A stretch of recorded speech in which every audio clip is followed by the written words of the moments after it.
Swiggy போகும்போது Swiggy வந்து profitable கிடையாது. இன்ன வரைக்குமே அவங்க ப்ராஃபிட் கிடையாது. ஜொமேட்டோவே வந்து அவனோட பேங்க் பேலன்ஸை வச்சு தான் ப்ராஃபிட்டபிள் காமிக்கிறான். இன்ட்ரெஸ்ட் தான் அவனுக்கு ப்ராஃபிட். ஃபிசிக்ஸ்வாலா இருக்காங்கல்ல, ஃபிசிக்ஸ்வாலா வந்து ஐபிஓ போகிறாங்க. அன்அகாடமியும் பைஜுவும் என்ன பண்ணாங்களோ அந்த மாதிரி ஆஃப்லைன் சென்டர்ஸ் எஸ்டாப்ளிஷ் பண்ணுறாங்க. ரேபான் லான்ச் பண்ணிட்டாங்க. பயங்கர வியப்பாக இருந்துச்சு. அதாவது 1 year பேக் வந்து கிட்டத்தட்ட $10,000 மேலே R&D இருந்த ப்ராடக்ட்டை ஒரு வருஷத்துலேயே வந்து இந்த ப்ராடக்ட் வந்து $800. ரொம்ப ஜென்ரேஷன்ஸ்க்கு அப்புறம் ஒரு ஃபார்ம் ஃபேக்டர் மாறி இருக்குது அப்படின்னா கேமரா எடுத்துகிட்டு போயிட்டு யாரும் இதுக்கப்புறம் லாக் பண்ண வேணாம். கண்ணாடி போட்டுக்கிட்டே லாக் பண்ணிட்டு லைவ் பண்ணிட்டு போயிட்டு இருக்கலாம். இந்த மாதிரி விஷயங்கள் தான் இந்தியன் மார்க்கெட்டுக்கு வரும்போது இன்னும் எவ்வளோ அப்யூஸ் பண்ணுவாங்கன்ற மாதிரி எனக்கு ஃபீல் ஆகுது. பண்ணியே இருந்த நியூஸ் இது. ஆரக்கிளோட $300 billion டீல். ஓப்பனே வந்து ஆரக்கிளுக்கு $300 billion கொடுக்கணும். ஓப்பனேயில் அந்த பணம் கிடையாது.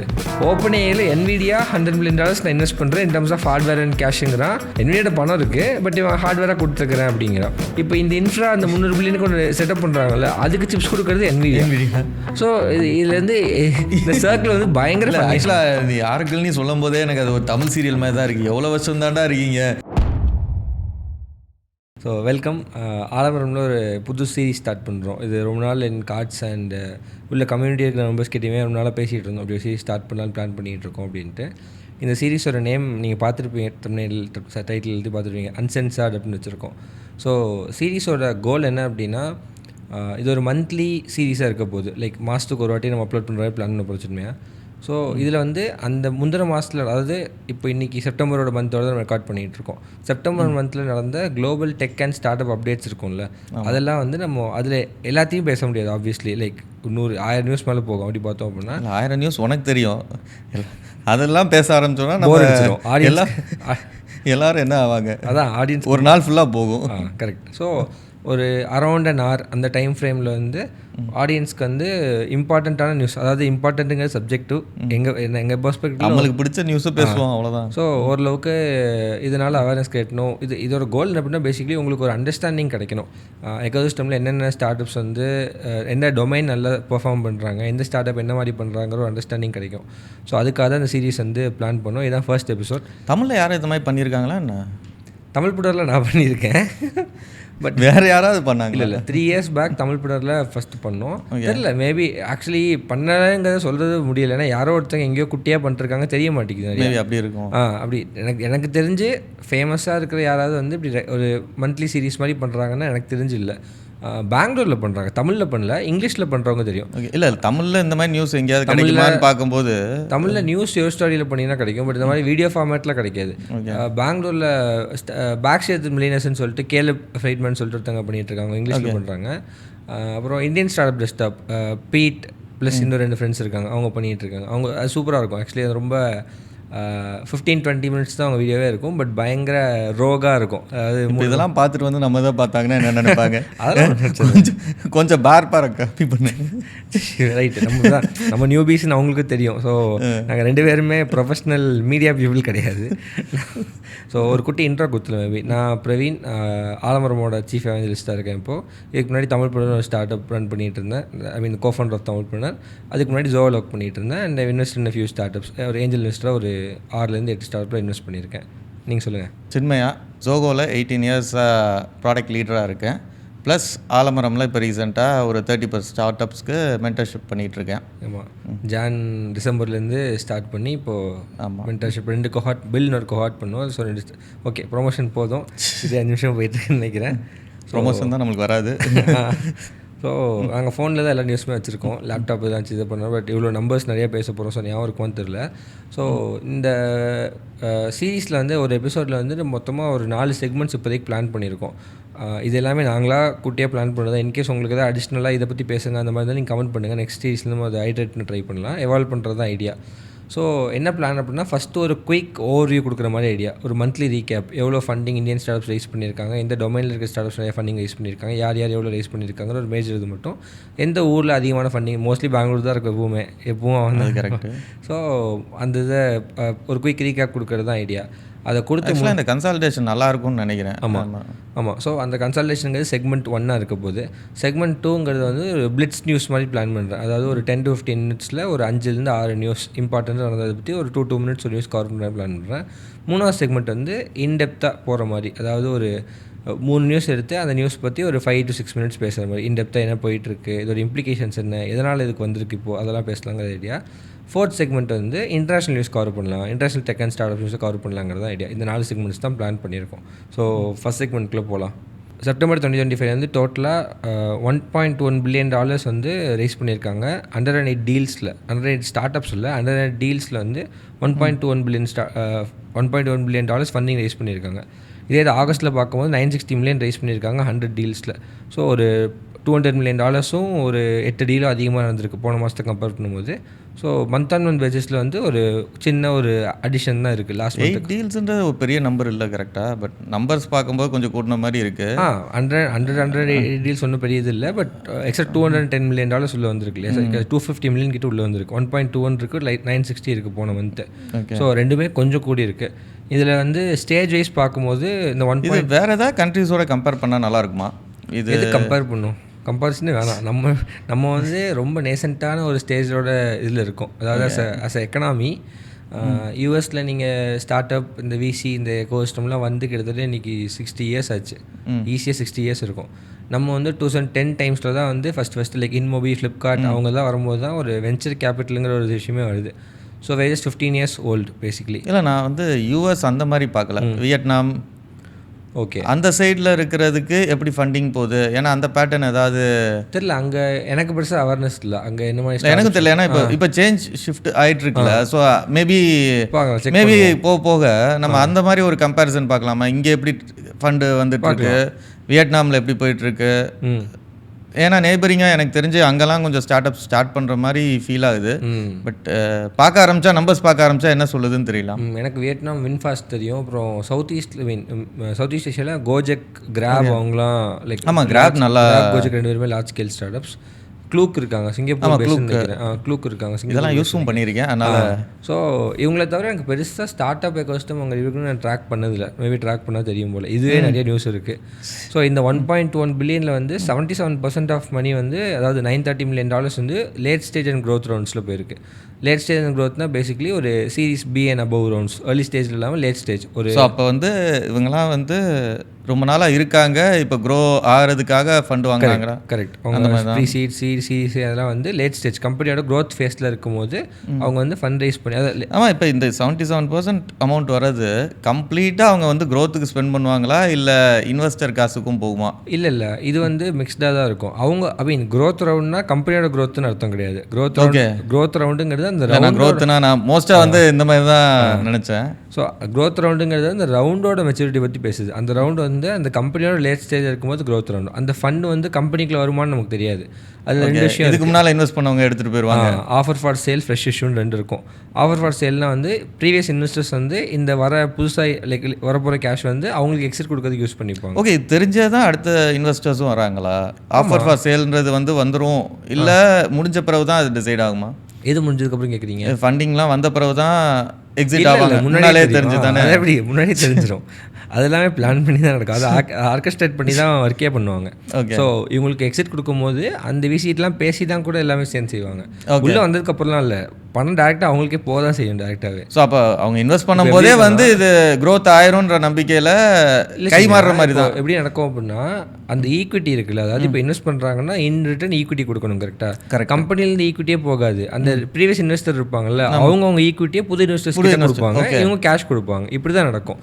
அதாவது ஆஃபர் ஃபார் சேல் அப்படின்னா ஃப்ரெஷ் இஷ்யூன்னு சொல்லுவாங்க. ஃப்ரெஷ் இஷ்யூ பண்ணும்போது வந்து கம்பெனிக்குள்ள அந்த பணம் வரும். கம்பெனியோட ஆப்ரேஷன்ஸ்க்கு க்ரோத், கம்பெனியோட ஆக்சுவல் க்ரோத்துக்கு ஹெல்ப்ஃபுல்லாக இருக்கும். ஓகே, இந்த க்ரோத் எதுவுமே ஃப்ரெஷ் இஷ்யூஸாக இருக்காது, எல்லாமே அப்படி சொல்ல முடியாது. ரெண்டுமே மிக்சடாக இருக்கும். ரெண்டுமே இருக்கலாம். ப்ரீவியஸ் அது வந்து பாதி அது என்ன ரேஷியோவில் வேணா இருக்கலாம். அது அந்த கம்பெனியோட சப்ஜெக்டிவ். இது இப்படி எடுத்துக்கலாமா? ஸ்டாக் மார்க்கெட்டில் நம்ம பர்ச்சேஸ் பண்ணோம்னா கம்பெனிக்கு ஒன்றுமே இல்லை, நம்ம 2 பேருக்குள்ள தான் ஷேரை மாற்றிக்கிறோன்ற மாதிரி சொல்லலாம். ஆனால் அது ஒரு வேல்யூ கூடுதுல்ல, வேல்யூ கூடுது. பட் அதே தானே இங்கேயும் வேல்யூ கூடுது. ஒரு ரவுண்ட் வரும்போது இதில் கண்டிப்பாக கூடுன்னு சொல்ல முடியாது.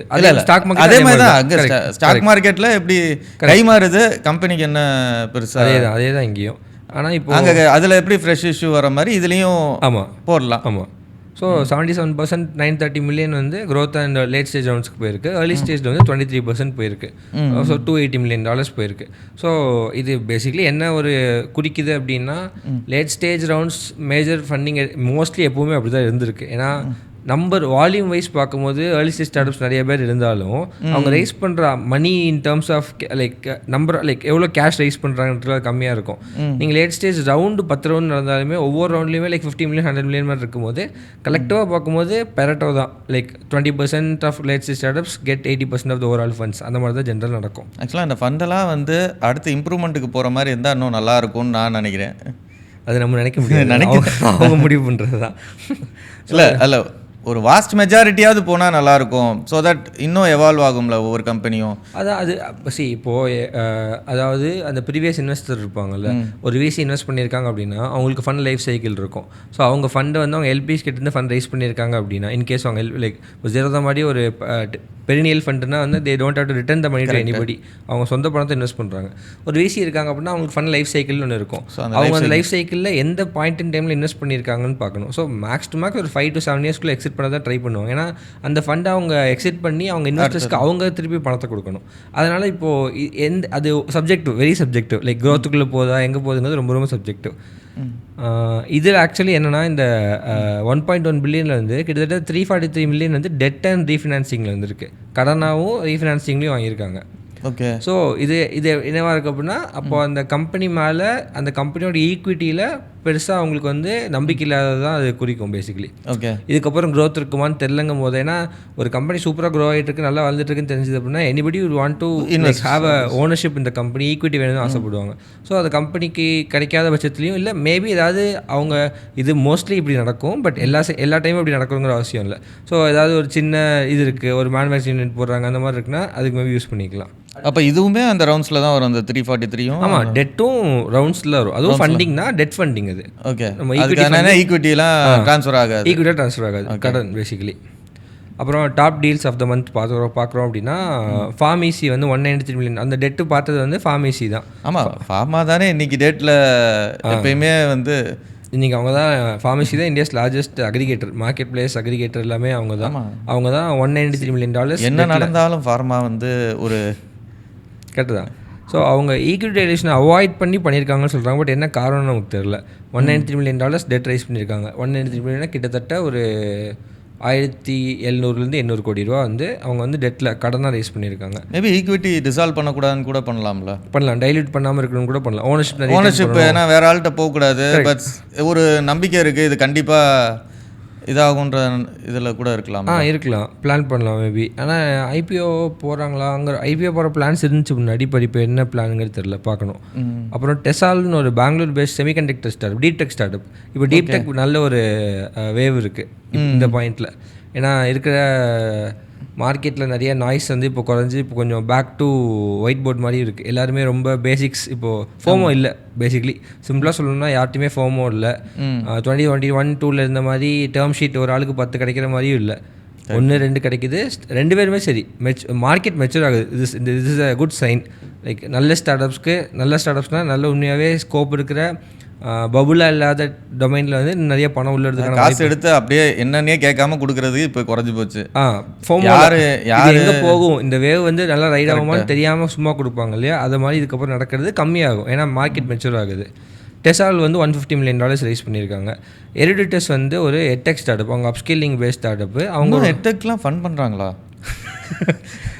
தெரில. இவங்க கோவிட் அப்போ நல்லா டெட் ரைஸ் பண்ணியிருக்காங்க. ஈக்விட்டியில் debt round $150 million debt raise பண்ணியிருக்காங்க. அப்புறம் சிட்டி மால்னு ஸ்டார்ட்-அப். இவங்க ஹைப்பர் லோக்கல் மால், இது ஃபிசிக்கல் மால் இல்லை, ஃபீனிக்ஸ் நினைச்சிட்டிங்களா? சிட்டி மால் வந்து ஒரு hyper local commerce platform, e-commerce hyper local commerce platform. இவங்க வந்து Tier 2 and 3 ஃபோக்கஸ் தான் இருக்காங்க. இல்லை இப்போ ஸ்டாக் மார்க்கெட்டில் யாரோ வராங்க, ஒரு ஷோரூம் ஓனர்லாம் வந்துட்டு இருக்காங்க.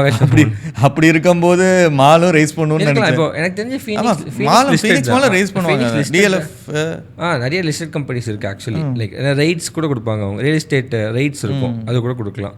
அப்புறம் சக்கர் இனோவேஷன் சொல்லிட்டு இன்னொரு ஸ்டார்ட் இருக்காங்க. அவங்க என்ன பண்ணுறாங்கன்னா டீசல் ஜென்ரேட்டர் இருக்குல்ல, ஆமாம், அதில் எமிஷன்ஸில் வந்து ஒரு ஒர்க் பண்ணுறாங்க. க்ளீன் டெக் ஸ்டார்ட்-அப் இவங்க.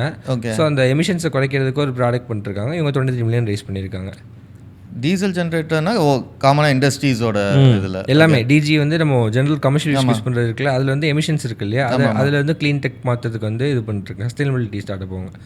ஸோ அடுத்து செக்டார் வைஸ் பார்க்குறோம் அப்படின்னா ஹெல்த் டெக் வந்து ஒரு 350 மில்லியன் மேலே ரைஸ் பண்ணியிருக்காங்க. டீப் டெக்கும் ஹார்ட்வேரும் 300 மில்லியன் ரைஸ் பண்ணியிருக்காங்க. எட்டெக் ஒரு 150 மில்லியன் ரைஸ் பண்ணியிருக்காங்க. Clean tech 60 million. மற்ற SaaS, food tech, e-commerce, AI இவங்கெல்லாம் லைக் இவங்க க்ளீன் டெக்லாம் பேர் நான் இப்போ தான் கேள்விப்படுறேன். சஸ்டைனபிலிட்டி இப்போ ஃபோக்கஸ் சஸ்டைனபிள்னால க்ளீன் டெக்ல நிறைய ஸ்டார்ட் அப்ஸ் வராங்க. நம்ம ஊர்லேயே ரெனியானிக்ஸ்னு ஒரு ஸ்டார்ட் அப் இருக்காங்க. ரெனானிக்ஸ் அப்படின்னு சொல்லிட்டு ரிச்சர்ட்னு ஒரு இருக்காங்க, அவங்க ஸ்டார்ட் அப் பண்ணிருக்காங்க. அப்புறம் ஆப்வியஸ்லி எப்பவும் போல் எந்த சிட்டி அதிக ஃபண்ட் ரைஸ் பண்ணியிருக்குன்னா பெங்களூர். எப்படி இத்தனை இன்ஃபர்மேஷன் நீ கலெக்ட் பண்ணுற? எந்த இது இவ்வளோ இதெல்லாம் எல்லா கம்பெனி பேரும் தெரிஞ்சு வச்சிருக்கேன். இப்போ க்ளீன் டெக்குன்னு சொன்னால் அதில் ஒரு 3 கம்பெனி பேர் சொல்கிறேன். நம்ம ஊரில் இருக்கிறவங்களும் தெரியும், வெளியூர் இருக்கிறவங்களாம் தெரியாது. நம்ம ஊரில் உனக்கு தெரியுதுன்னு தமிழ் படம் அனுப்புறதுனால நிறைய ஃபவுண்டர்ஸ் கம்யூனிட்டி இருந்ததுனால நிறைய ஃபவுண்டர்ஸ் மீட் பண்ணுறதுக்கு ஆப்பர்ச்சுனிட்டி கிடைக்குது. அதனால் அவங்க மூலியமாக தெரியுது. ஸோ பெங்களூர் இருக்கவங்க ஏஐ, சாஸ், ஹார்ட்வேர், ஃபுட் டெக்கில் ரைஸ் பண்ணுறாங்க. டெல்லி வந்து காமர்ஸ், க்ளீன் டெக் அது இருக்குது. சென்னை, பூனே, ஹைதராபாத் எல்லா லைக் அதர் செக்டர் ஸ்பெசிஃபிக் இது ரைஸ் பண்ணிட்டுருக்காங்க. ஸோ ஒரு குயிக் ரீகேப் அப்படின்னா 1.1 மில்லியன் ரைஸ் பண்ணியிருக்காங்க மொத்தமாக. ஹெல்த் டெக் ஸ்பேஸ் வந்து ரொம்ப லீட் பண்ணியிருக்கு இந்த அதில் 30 கிட்டத்தட்ட 25% வந்து டெட்டில் இருக்குது. 343 மில்லியன் அவுட் ஆஃப் 1.1 பில்லியன் வந்து டெட்டில் இருக்குது இந்த வாட்டி. ஸோ நல்ல சைனாக கேட்டால் பிக்கப் ஆயிருக்கு ஆக்சுவலி. லைக் கம்பேர் டு ஒரு 6 months பேக் அதோட இப்போ கண்டிப்பாக ஃபண்டிங் பிக்கப் ஆகிருக்குன்னு சொல்லலாம். ரொம்ப ஸ்லோ டவுன் இருந்த மாதிரி இருந்துச்சு, பட் இப்போ கொஞ்சம் பிக்கப் ஆகுது. சென்னையில் நம்ம என்ன ஆக்ஷன் நடக்குதுங்கிறத பார்க்கலாம். கூல்.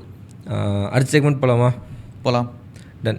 ஓகே, செக்மெண்ட் 2 பார்க்கலாம். இப்போது இந்த செக்மெண்ட்டில் வந்து இந்தியன் ஸ்டார்ட் அப் நியூஸ் மட்டும் எடுத்து எந்த நியூஸ்லாம் ஓரளவுக்கு பேசுகிற மாதிரி இருக்கோ, 2-3 minutes பேசுகிற மாதிரி இருக்கோ அதை கவர் பண்ணுறது தான் ஐடியா. 5 நியூஸ் பிக் பண்ணியிருக்கேன் இது வரைக்கும். எந்த டைமும் நம்ம கீப் அப் பண்ண போகிறதில்ல, எதுக்கு அதை சொல்லிட்டு. ஸோ ஸ்விக்கி வந்து ரேப்பிடோட வந்து 2022 வந்து 900 crores இன்வெஸ்ட் பண்ணியிருந்தாங்க. இப்போ எக்ஸிட் பண்ணுறாங்க. ஏன்னா அவங்க கூட போட்டி போட்டால் கரெக்ட். ஸோ ரேப்பிடோ வந்து ஃபுட் டெலிவரி பிஸ்னஸில் என்டர் ஆகிறாங்க. OWNLY ஓன்லி ஸ்டார்ட் பண்ணியிருக்காங்க. ஸோ இவங்க ஃபுட் ஆக்சுவலி 2022 இன்வெஸ்ட் பண்ணும்போது என்ன இருந்துச்சு அப்படின்னா, ஸ்விக்கி கிட்ட வந்து டெலிவரி பார்ட்னர்ஸ் கம்மியாக இருந்தாங்க. அப்போ ரேப்பிடோட பார்ட்னர் பண்ணி அவங்க பார்ட்னர் நெட்ஒர்க்கை யூஸ் பண்ணிக்கிற மாதிரி தான் அந்த ஸ்ட்ராட்டஜிக்காகவும் இருந்துச்சு. நாட் ஜஸ்ட் ஃபினான்ஸ் ஸ்ட்ராட்டஜிக்காகவும் பிளான் பண்ணியிருந்தாங்க. இப்போது இவங்க ரேப்பிடோ என்ட்ரு ஆகிறாங்க, ஃபுட் டெலிவரிலையும் நாங்கள் என்ட்ரு ஆகிறோம், நாங்களே அஃபிஷியல் என்ட்ரு ஆகிறோம். ஆக்சுவலாக இது அனௌன்ஸ்மெண்ட் வந்து எப்படின்னா அவங்க இன்வெஸ்டர்ஸாக இருக்கும்போது தெரிய வரதானே செய்யும் முன்னாலேயே. ஆமாம், இல்லை தெரிஞ்சு இந்த நியூஸ் வந்து 6 மாதமாக பேசிகிட்டு இருக்கு. ஆமாம், இந்த இது எக்ஸிட் இப்போ நடக்குது, அவ்வளோதான். 6 மாதம் முன்னாடி. அதுக்கு முன்னாலே இவங்களும் எக்ஸிட்டுக்கு பிளான் பண்ணிட்டு. ஆமாம், ஆப்வியஸ்லி நமக்கு இன்றைக்கி தெரிய வந்திருக்குன்னா அவங்களுக்கு அட்லீஸ்ட் 6 மாதத்துலேருந்து 1 வருஷம் முன்னாடி பேச ஆரம்பிச்சா தான் இன்றைக்கி தெரிய வரும் நமக்கு. ஸோ 2022 900 crores இன்வெஸ்ட் பண்ணியிருந்தாங்க. 12% ஈக்விட்டி இன்வெஸ்ட் பண்ணியிருந்திருக்காங்க. இப்போது 2.5 times ரிட்டர்ன்ஸ் ஸ்விக்கிக்கு இந்த இன்வெஸ்ட்மெண்ட்டில் வந்து 2.5 times ரிட்டர்ன்ஸ் கிடச்சிருக்கு. $270 million வந்து ப்ரோசஸ் அண்ட் வெஸ்ட் பிரிட்ஜுக்கு வந்து ஸ்டேக் வந்து செல் பண்ணியிருக்காங்க. ஆனால் ரேப்பிடோவில் அதில் ப்ராஃபிட் பார்க்க முடியுமான்றது எனக்கு ஐடியா தெரியல. அவங்களோட மாடல் எப்படி ஃபுட் டெலிவரிக்கு கமிஷன் மாடல்லேருந்து போயிட்டு சாஸ் மாடலுக்கு மாறுறாங்கன்றது சொல்கிறாங்க. சாஸ் சஸ்டைனபிளாக இருக்குமான்றது. இல்லை, ஃபுட் டெலிவரிக்கு ஒரு சார்ஜ் இருக்குது. ஃபுட் டெலிவரிக்கு. ஆமாம், ஃபுட் டெலிவரிக்கு ஒரு சார்ஜ், ஃப்ளாட் சார்ஜ்னு நினைக்கிறேன் அது. ஆமாம், அதாவது இத்தனை கிலோமீட்டர்ஸ்க்கு இத்தனை அந்த மாதிரி சார்ஜ். இல்லை, அது டெலிவரிக்கு. ஆமாம், நான் கேட்குறது என்னென்னா இது ரெஸ்டாரண்ட் கிட்ட இருந்து கமிஷன்ஸ் வாங்குறது. ஆமாம், அது ஃப்ளாட் 100 rupees கீழே. அது சாஸ் மாடல் போடுறாங்கல்ல, SaaS model tiering based pricing போகிறாங்க. ஆமாம், கரெக்டு. பட் அகெயின் நீ வந்து எவ்வளோ வேணாலும் ஆர்டர்ஸ் எடுத்துக்கோ. நம்ம யாத்திரி மாதிரி பண்ணுறாங்க, நம்ம யாத்திரி மாதிரி ட்ரை பண்ணுறாங்க ஃப்ளாட். அதாவது இவங்க இப்போ ஸ்விக்கி அண்ட் ஜொமேட்டோ வந்து 38% எடுக்கிறாங்க. ஆமாம், 30 மினிமம் 30 எடுக்கிறான். அது போக நீ வந்து மார்க்கெட்டிங் ஸ்பெண்ட் பண்ண, டிஸ்கவுண்ட் கொடுக்கணும். அந்தானே ஒரு ஆல்மோஸ்ட் ஒரு ரெஸ்டாரண்ட்டுக்குலாம் 50% அவன் காசு போச்சு. கரெக்டு. ஸோ சின்ன ரெஸ்டாரண்ட்ஸ்லாம் பெருசாக சர்வே ஆகிற மாதிரி அதில் இல்லை. ட்விட்டரை ஓப்பன் பண்ணாவே எல்லாருமே ஜொமேட்டோ, ஸ்விக்கியை வந்து ரெஸ்டாரண்ட் ஓனர்ஸ்லாம் வந்து கழுவி ஊற்றி தான் போடுறான். ஸோ கேபிட்டலிஸ்டிக் எக்கனாமி ஒன்றும் பண்ண முடியும். நம்ம நீங்கள் சோஷியலிஸ்ட்டாக பேசிட்டு நம்ம இல்லை நான் என்ன பார்க்குறேன்னா அதுக்கு அல்டர்னேட்டிவாக வராங்க ரேப்பிடோ. பட் சஸ்டைனபிளாக இருக்குமா? ஏன்னா கமிஷன் வாங்குறவங்களும் சஸ்டைனபிளாக ஆகலை. கரெக்டு. பட் சாஸ் மாடல் எவ்வளோ தூரம் ப்ராஃபிட்டபிளாக ஆகும்? கேபிட்டலிஸ்ட் எக்கனாமியில் இப்போ நம்பர் இந்த கேம் தானே பார்க்கணும். அப்போ இந்த நம்பர் எவ்வளோ போகும்? எனக்கு என்ன தோணுது அப்படின்னா, இப்போது ஸ்விக்கியோ ஜொமேட்டோவோ ஆரம்பிக்கும் போது வந்து ஃபுட் டெலிவரி ஃபோக்கஸ் பண்ணி 6 வருஷம் பார்ட்னர்ஸ் ஆன்போர்ட் பண்ணாங்க. ரேப்பிடோ கிட்ட already establish network of driver partners இருக்காங்க இப்போ ஆல்ரெடி. ஸோ அந்த நெட்ஒர்க்கில் லெவரேஜ் பண்ண தான் போகிறாங்க. ஸோ அவங்களுக்கு ஆப்ரேஷனல் காஸ்ட்டோ எதுவும் புதுசாக ஆட் ஆக போகிறது கிடையாது. அவங்க ஜஸ்ட்டு இன்னொரு எனேபிள் மட்டும் தான் பண்ண போகிறாங்க. அவங்களுக்கு ஆப்ஸ் இல்லை அதெல்லாம் ரைட்டு. பட் ப்ராஃபிட்டபிள், அதாவது அவங்க வந்து நான் சொல்கிறது ப்ராஃபிட் இப்போ எவ்வளோ ரெவன்யூவில் வந்து எவ்வளோ ப்ராஃபிட் வருதுன்றது இருக்குல்ல. நான் கேட்குறேன். இப்போ எக்ஸிஸ்டிங்காக எல்லாமே இருக்குது. டெக் இருக்குது, டிஸ்ட்ரிபியூஷன் இருக்குது, ஆப்ஸ் இருக்குது, எல்லாமே ஆல்ரெடி இருக்குது. இப்போ இந்த பார்ட் ஆல்ரெடி ரேபிடோ ராக்கெட்டில் பார்சல் டெலிவரி இருக்குது. நம்ம ஊர்லேருந்து இப்போ வீட்டுக்கு அனுப்புறதோ கடையில் வாங்குறதோ பண்ணிட்டு தான் இருக்கோம். இப்போது புதுசாக இன்னொரு ஃபீச்சர் தான் இன்ட்ரடியூஸ் பண்ணுற மாதிரி கிட்டத்தட்ட அது ஒரு ஆப்பாகவே ஒரு பிஸ்னஸாகவே லான்ச் பண்ணுறாங்க. அதனால் நத்திங் டு லூஸ். அந்த மாதிரி சொல்கிறேன், அதாவது nothing to lose, but Swiggy அளவுக்கு இது லாபமா என்னன்றது தான் அந்த பர்சன்டேஜ் வாங்க முடியல. பட் நம்ம யாத்திரை வந்தோடனே தானே லைக் அதாவது நம்ம யாத்திரை ஒரு மாடல் கொண்டு வரும்போது அவங்க மார்க்கெட்டே ஸ்டாண்டர்டைஸ்ட் பண்ணி மாற்ற வச்சாங்கல்ல. இப்போ எந்த ஆட்டோவில் யாருமே வந்து கமிஷன் மாடல் கிடையாது, எல்லாமே ஃப்ளாட் ஃபீ தான். ஒரு நாளைக்கு 25 ரூபா சார்ஜ் பண்ணுறாங்க, அன்லிமிட்டட் ரைட்ஸ் ஒரு நாளைக்கு. இதான் அவங்க பிளான். இல்லை, எனக்கு என்னன்னா அந்த மாடல் மேலே தான் கொஸ்டின் பண்ணுறேன், இங்கே ரேபிடோ மேலே கொஸ்டின் பண்ணல. ஃபஸ்ட்டு ஏர்பிஎன்பி ஊபர்லாம் வரும்போது அந்த கமிஷன் மாடல் இந்த இன்டர்மீடியேட்டராக இருந்துட்டு நான் இங்கே ஆள் பிடிச்சி கொடுக்குறேன் எனக்கு கமிஷன் கொடுன்னு தான். அது இப்போ சாஸுக்கு மூவ் ஆகுது. ஸோ அதுதான் எவல்யூஷன் மாதிரி இருக்குது. கமிஷன்லேருந்து இப்போ இதுக்கு மூவ் ஆகுது. இந்த மாடல் சஸ்டெயின் ஆகுமா? ஏன்னா அந்த மாடல் சஸ்டெயின் ஆகும் நம்பி ஆரம்பிச்சது. ஊபர், ஏர்பிஎன்பி எல்லாருமே இன்றைக்கி வந்து அது சஸ்டெயின் ஆகாதுன்ற மாதிரி வந்துடுச்சு. இப்போ இந்த மாடல் எவ்வளோ நாள் சஸ்டெயின் ஆகும்? டைம் இல் ஒன்லி ஆன்சர். நம்ம வெயிட் தான் பார்க்கணும். பட் எனக்கு என்னோட பெர்ஸ்பெக்டிவ் என்ன இருக்குது அப்படின்னா, எண்ட் ஆஃப் த டே வந்து அவங்களுக்கு ஒரு புது ஆப்பர்ச்சுனிட்டி, கஸ்டமர்ஸ்க்கு பெட்டர் காம்படிஷன். காம்படிஷன் இருக்கும்போது நமக்கு பெட்டர், நமக்கு வந்து we have like so much to compare and pick one. அந்த இடத்துல இப்போது கிட்டத்தட்ட duopoly, Swiggy and Zomato duopoly இருக்கும்போது ஒரு நியூ என்ட்ரன்ட் வரும்போது வந்து, ஏன்னா நம்ம ஊரில் டுவோபோலி மார்க்கெட்டை வந்து ஸ்டார்ட் அப்ஸில் பிரேக் பண்ண நிறைய பேர் இருக்காங்க. இப்போ ஃப்ளிப்கார்ட், அமேசான் இருக்கும்போது மீஷோ வந்து பயங்கரமாக பிரேக் பண்ணி சூப்பராக பண்ணது மீஷோ. $5 billion GMV கொண்டு வந்தாங்க மீஷோ. Tier 2 and 3 அவ்வளோ பெனிட்ரேஷன் மீஷோக்கு இருக்குது. அதே மாதிரி தான் இங்கே ஓலா ஊபர் வந்துட்டு இருக்கும்போது நம்ம யாத்திரை வரும்போது மார்க்கெட்டே டோட்டலாக மாற்றத்துக்கான ஒரு ஆப்பர்ச்சுனிட்டி கிடச்சிது. நம்ம ஊரில் டுவோபோலி மார்க்கெட் இப்போ ஸ்விக்கி ஜொமேட்டோ இருக்குது. ரேபிடோ வந்து இப்போ அவங்களுக்கு இது ஒரு பெரிய ஒரு எஃபர்ட். நீ சொன்ன மாதிரி அது கரெக்டு தான். அவனுக்கு வந்து என்னென்னா லாஸ் எதுவும் இல்லை. கரெக்ட். ஸோ இவங்க ரெண்டு பேரும் ஏற்கனவே வந்து டிஸாட்டிஸ்ஃபைடாக இருக்கான். ஸோ உள்ளே வந்தால் நம்மளுக்கு எக்ஸ்ட்ரா ப்ராஃபிட் தான். கரெக்ட். ட்ரை பண்ணி பார்ப்போங்கிறத. ஸோ இது வந்து பிரைமரி ரைஸ் இல்லை. அதாவது இப்போ இந்த $270 million வந்து ரைஸ் பண்ணியிருக்காங்கல்ல, அந்த பணம் வந்து $1 கூட ரேபிடோக்குள்ளே வராது. ஓகே. இந்த பணம் ஃபுல்லாக எக்ஸிஸ்டிங் இன்வெஸ்டர், இது செகண்டரி சேல் அப்படின்னு சொல்லுவாங்க. அதாவது ஈக்விட்டி. கரெக்ட். அவங்க கம்பெனிக்கு வராமல் இதுக்கு முன்னாடி இன்வெஸ்ட் பண்ணவங்களுக்கு வந்து இந்த பணத்தை ரிட்டர்ன் பண்ணுவாங்க ஒரு வேல்யூஷனில். இந்த ரவுண்டில் ரேபிடோ வேல்யூஷன் வந்து $2.2 billion. ஓகே. 2.2. ஆனால் இதில் ஸ்விக்கி ப்ராஃபிட் பார்த்துருப்பான் நல்லா. ஆமாம், 2.5x ரிட்டர்ன்ஸில். Okay. 2.5 times returns. 900 crores invest பண்ணியிருக்காங்க, 2.5x ரிட்டர்ன்ஸ் கிடச்சிருக்கு அவங்களுக்கு. லார்ஜர் ட்ரெண்ட் என்னவா இருக்குது அப்படின்னா, செகண்டரி மார்க்கெட் வந்து $900 million மேலே இந்த குவார்ட்டரில் மட்டும் கிராஸ் ஆயிருக்கு. அதாவது செகண்டரி மார்க்கெட்டுங்கிறது வந்து நம்ம செகண்டரி சேல் பேசணும்ல, ப்ரைமரி சேல் இல்லாமல் எக்ஸிட் கொடுக்குறது, ப்ரீவியஸ் இன்வெஸ்டர்ஸ்க்கு எக்ஸிட் கொடுக்குறது. இது வந்து ஒரு நல்ல சைன். என்ன அப்படின்னா, நிறையா இன்வெஸ்டர்ஸ் வந்து என்கரேஜ் பண்ணும் இப்படி ஒரு ஆப்ஷன் இருக்குன்னு. ஏன்னா ஐபிஓ மட்டும்தான் ஆப்ஷனாக இருக்கும்போது ஐபிஓ மட்டும் மெஜாரிட்டி ஜென்ரல். அதுக்காக தானே நிறைய பேர் இப்போ ஐபிஓ ஃபாஸ்ட்டாக வரணும்னு பார்த்துட்டு இருந்தாங்க. இப்போ இந்தியாவிலேயும் யூஎஸ்லேயும் எக்கச்சக்க ஐபிஓஸ் பிளானில் இருக்குது நெக்ஸ்ட் 6 months மட்டுமே. ஸோ செகண்டரி மார்க்கெட் அவைலபிளாக இருக்கும்போது வந்து நிறைய இன்வெஸ்டர்ஸ்க்கு இன்னும் கூட என்கரேஜிங்காக இருக்கும். ஓகே, பார்ட்டிசிபேட் பண்ணலாம். ஒரு ஆப்ஷன் மட்டும் இல்லை, 2-3 ஆப்ஷன் நமக்கு இருக்குங்கிறது அவங்களுக்கு ஒரு இது இருக்கும். ஸோ இப்போ மார்க்கெட் மெச்சூர் ஆகுது. ஃபஸ்ட்டு என்னென்னா எல்லாத்துலேயும் நான் இன்வெஸ்ட் பண்ணுறேன்னு வந்தான். ஐபிஓ வந்தோடனே நான் எக்ஸிட் ஆகிறேன்ற மாதிரி இருந்தது. எப்போவுமே ஐபிஓ எக்ஸிட் பண்ணி இல்லை அது பண்ணுவாங்க. இப்போ என்னென்னா நான் பார்க்குறது என்னென்னா, நான் எடுத்தோடனே ரொம்ப அவசரப்படாமல் ஹோல்ட் பண்ணுறேன். ஒரு ஏதாவது ஒரு ஏற்கனவே ஒரு நல்லா பெர்ஃபார்ம் பண்ணிட்டு இருக்க கம்பெனியில் போய் அங்கேருந்து நான் மற்றவங்களுக்கு எக்ஸிட் கொடுத்து நான் உள்ளே வரலாமா? அது இப்போது பிஇ ஜென்ரலாக தான் பண்ணுவாங்க. ப்ரைவேட் ஈக்விட்டி ஃபார்ம்ஸ் இருக்காங்க. அவங்க என்ன பண்ணுவாங்கன்னா, அவங்க வந்து ஏர்லி ஸ்டேஜில் பெட்டே பண்ண மாட்டாங்க. அவங்க ஆனால் பெரிய ஃபண்டு உள்ளே கொண்டு வருவாங்க. இன்வெஸ்டர்ஸ் லைக் இப்போது ஒரு விசி ஃபார்ம் இருக்குது அப்படின்னா அவங்க ப்ரீசியில் எழுதுவாங்க, சீட்லேயே எழுதுவாங்க, எல்லாத்துலேயும் எழுதுவாங்க. பிஇ வந்து வந்தாலே வந்து லார்ஜ் செக்ஸ் தான் எழுதுவாங்க. அதாவது எக்ஸ்பெரிமெண்டேஷன் ஃபேஸில் இருக்கிற ஸ்டார்ட் அப்ஸில் பிஇஸ் இன்வெஸ்ட் பண்ண மாட்டாங்க. அவங்க வந்து எஸ்டாப்ளிஷ் பண்ணிட்டாங்க. அவங்க ஃபுட் பிரிண்ட் எஸ்டாப்ளிஷ் பண்ணி நல்லபடியாக போயிட்டு இருக்கும் போது தான் பிஇ உள்ளே வருவாங்க. இப்போ ப்ரீ ஐபிஓ ஒரு ரவுண்டே நடக்குது. ஓகே. ஸோ அந்த ரவுண்டில் வந்து லேட் ஸ்டேஜில் வந்து ஃபண்ட் இன்ஃபியூஸ் பண்ணி ஈக்விட்டி பர்ச்சேஸ் பண்ணுறதாலும் பண்ணுறாங்க, இல்லை எக்ஸிஸ்டிங் இன்வெஸ்ட் எக்ஸிட் கொடுத்தாலும் கொடுக்குறாங்க. ஸோ இந்த மாதிரி புது ரவுண்டே ஒன்று ப்ரீ ஐபிஓ ஒன்று வந்திருக்கு. ஓகே, இந்த நியூஸ் அவள் தான். அடுத்து ஃபோன்பே வந்து 12,000 crores வந்து ஐபிஓ ரைஸ் பண்ணுறதுக்கு draft red herring prospectus file பண்ணியிருக்காங்க. ஓகே. ஸோ இதுவும் ஃபுல்லாக offer for sale. So no fresh issue. கம்பெனிக்குள்ளே இந்த 12,000 crores வராது. இந்த 12,000 crores வந்து எக்ஸிஸ்டிங் இன்வெஸ்டர்ஸ்க்கு பேசிக்கலி வால்மார்ட்டுக்கு போகும்.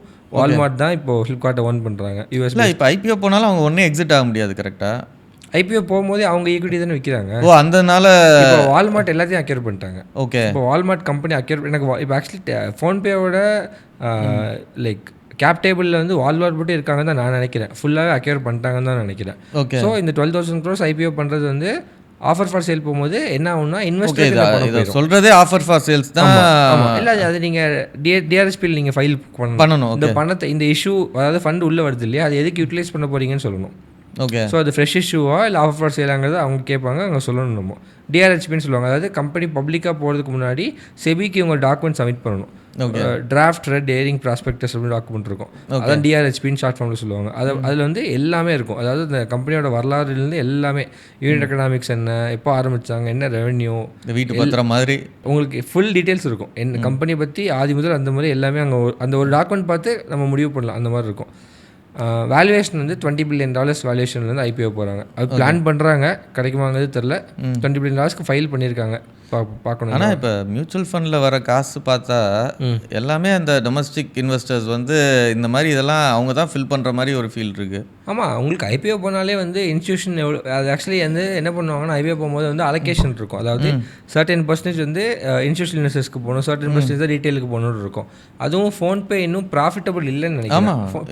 ப்ராஃபிட்டபிளாக ஆகுறதெல்லாம் கஷ்டம் இல்லை. ப்ராஃபிட்டபிளாக இல்லாத போது நிறைய இன்ஸ்டியூஷன்ஸ் பார்ட்டிசிபேட் பண்ணுறதுக்கான பாசிபிலிட்டிஸ் அதிகமாக இருக்குது அந்த கேஸில். ஸ்விக்கி போகும்போது இதாக இருந்துச்சு. ஸ்விக்கி போகும்போது ஸ்விக்கி வந்து ப்ராஃபிட்டபிள் கிடையாது. இன்ன வரைக்குமே அவங்க ப்ராஃபிட்டபிள் கிடையாது. லைக் ஜொமேட்டோவே வந்து அவனோட பேங்க் பேலன்ஸை வச்சு தான் ப்ராஃபிட்டபிள் காமிக்கிறான். ஜொமேட்டோ வந்து இன்ட்ரெஸ்ட் தான் அவனுக்கு ப்ராஃபிட்டு. ஸோ என்ன சொல்கிறாங்கன்னா ஜொமேட்டோ வந்து ஆப்ரேஷனலி தேர் மேக்கிங் லாஸ். ஸோ எக்ஸாம்பிளுக்கு ஆப்ரேஷனலாக அவங்க வந்து ஒரு 50 crore லாஸ் பண்ணுறாங்க அப்படின்னா அவங்களோட பேங்க் டெபாசிட்ஸ்லேருந்து ஒரு இன்ட்ரெஸ்ட் வரும் இல்லையா, அதுலேருந்து ஒரு 200 crores வருது அப்படின்னா இது ரெண்டையும் வச்சு நீங்கள் வந்து கம்பேர் பண்ணி பார்ப்போம். 200 crores ப்ளஸ் இருக்குது, பாசிட்டிவ் 50 crores நெகட்டிவாக இருக்கும்போது இது வந்து மேட்ச் ஆகி 150 crores நெட் ப்ராஃபிட்னு வந்துடும் உங்களுக்கு. So net profit, but operationally still there loss making தான். ஸ்விக்கி வந்து ஆப்ரேஷனலி லாஸ் தான், இன்ட்ரெஸ்ட் இன்கம் இல்லை, நெட்டே லாஸ் தான் அவங்க பண்ணுறாங்க. அடுத்த நியூஸ் போகலாம். இதுவும் கிட்டத்தட்ட டிஆர்ஹெச்பிலேருந்து எடுத்த டேட்டா தான். ஃபிசிக்ஸ் வாலா இருக்காங்கல்ல, ஆமாம், ஃபிசிக்ஸ் வாலா வந்து ஐபிஓ போகிறாங்க. ஓகே, ஐபிஓ போகிறதுக்கு ஃபைல் பண்ணியிருக்காங்க. பட் அந்த ஃபைலிங்ஸில் கிடச்ச டேட்டா பாயிண்ட்ஸ் கொஞ்சம் எடுத்திருக்கேன். ரெவன்யூ வந்து 3000 crores கிராஸ் பண்ணிட்டாங்க. ஓகே. நெட் லாஸ் வந்து 80% டவுன். போன வருஷம் வந்து 1131 கோடி ரூபா லாஸ் இருந்தது, இந்த வருஷம் 243 crores. இல்லை ஐபிஓ போகணுன்னா நீங்கள் ப்ராஃபிட்டபிள் காட்டணும், அதனால தான் போகிறாங்க. யூசர் பேஸ் வந்து 36 lakhsலேருந்து 50 lakhs கூடி இருக்குது. கஸ்டமர் அக்விசிஷன் காஸ்ட் வந்து பயங்கரமாக குறைஞ்சிருக்கு. கஸ்டமர் அக்விசிஷன் காஸ்ட் அப்படின்னா ஒரு கஸ்டமரை ஒரு கம்பெனி வந்து கஸ்டமர் ஆக்கிறதுக்கு செலவு பண்ணுற காசு, கஸ்டமர் ஆக்கிறதுக்கு எவ்வளோ மார்க்கெட்டிங் ஸ்பெண்ட் பண்ணுறாங்களோ அதான் கேக், கஸ்டமர் அக்விசிஷன் காஸ்ட். அது 30% குறைஞ்சிருக்கு. இப்போ இவங்களும் வந்து அன்அகாடமியும் பைஜுவும் என்ன பண்ணாங்களோ அந்த மாதிரி ஆஃப்லைன் சென்டர்ஸ் எஸ்டாப்ளிஷ் பண்ணுறாங்க Tier 2 Tier 3. அதை அவங்க எஸ்டாப்ளிஷ் பண்ணாங்க. மேபி ஒரு பிளாட்யூ போனதுக்கப்புறம் எல்லாருமே ஆஃப்லைனுக்கு வராங்கன்னு நினைக்கிறேன். எட்டெக்ல எல்லாருமே வந்து ஆன்லைனில் ஒரு பிளாட்யூ ஹிட் ஆனதுக்கப்புறமா, அதாவது கோவிட் அப்போ பயங்கர சான்ஸ் பீக்கில் இருந்துச்சு.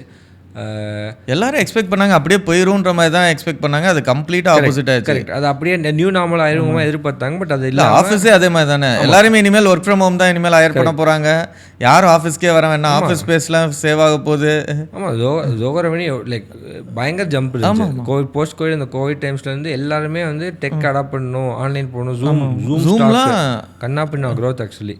ஸோ இப்போது இதில் என்ன ஒரு மார்க்கெட்லேயே இந்த பைஜூவோட நெகட்டிவ் இது இருக்கும்போது எப்படி இவங்களை ட்ரீட் பண்ணுவாங்க? ஃபிசிக்ஸ் வாலா ஐபிஓலாம் வராங்கன்னா அது ஒரு நெகட்டிவ் இது காமிச்சிட்டாங்க. பைஜூ பண்ணதில் எல்லாத்துக்குமே ஒரு நெகட்டிவ் இருக்குது. எட்டெக்னாவே ஒரு அப்போ நான் எவ்வளோ தான் நல்லா பண்ணாலுமே அது ஒரு இது இருக்க தானே செய்யும்.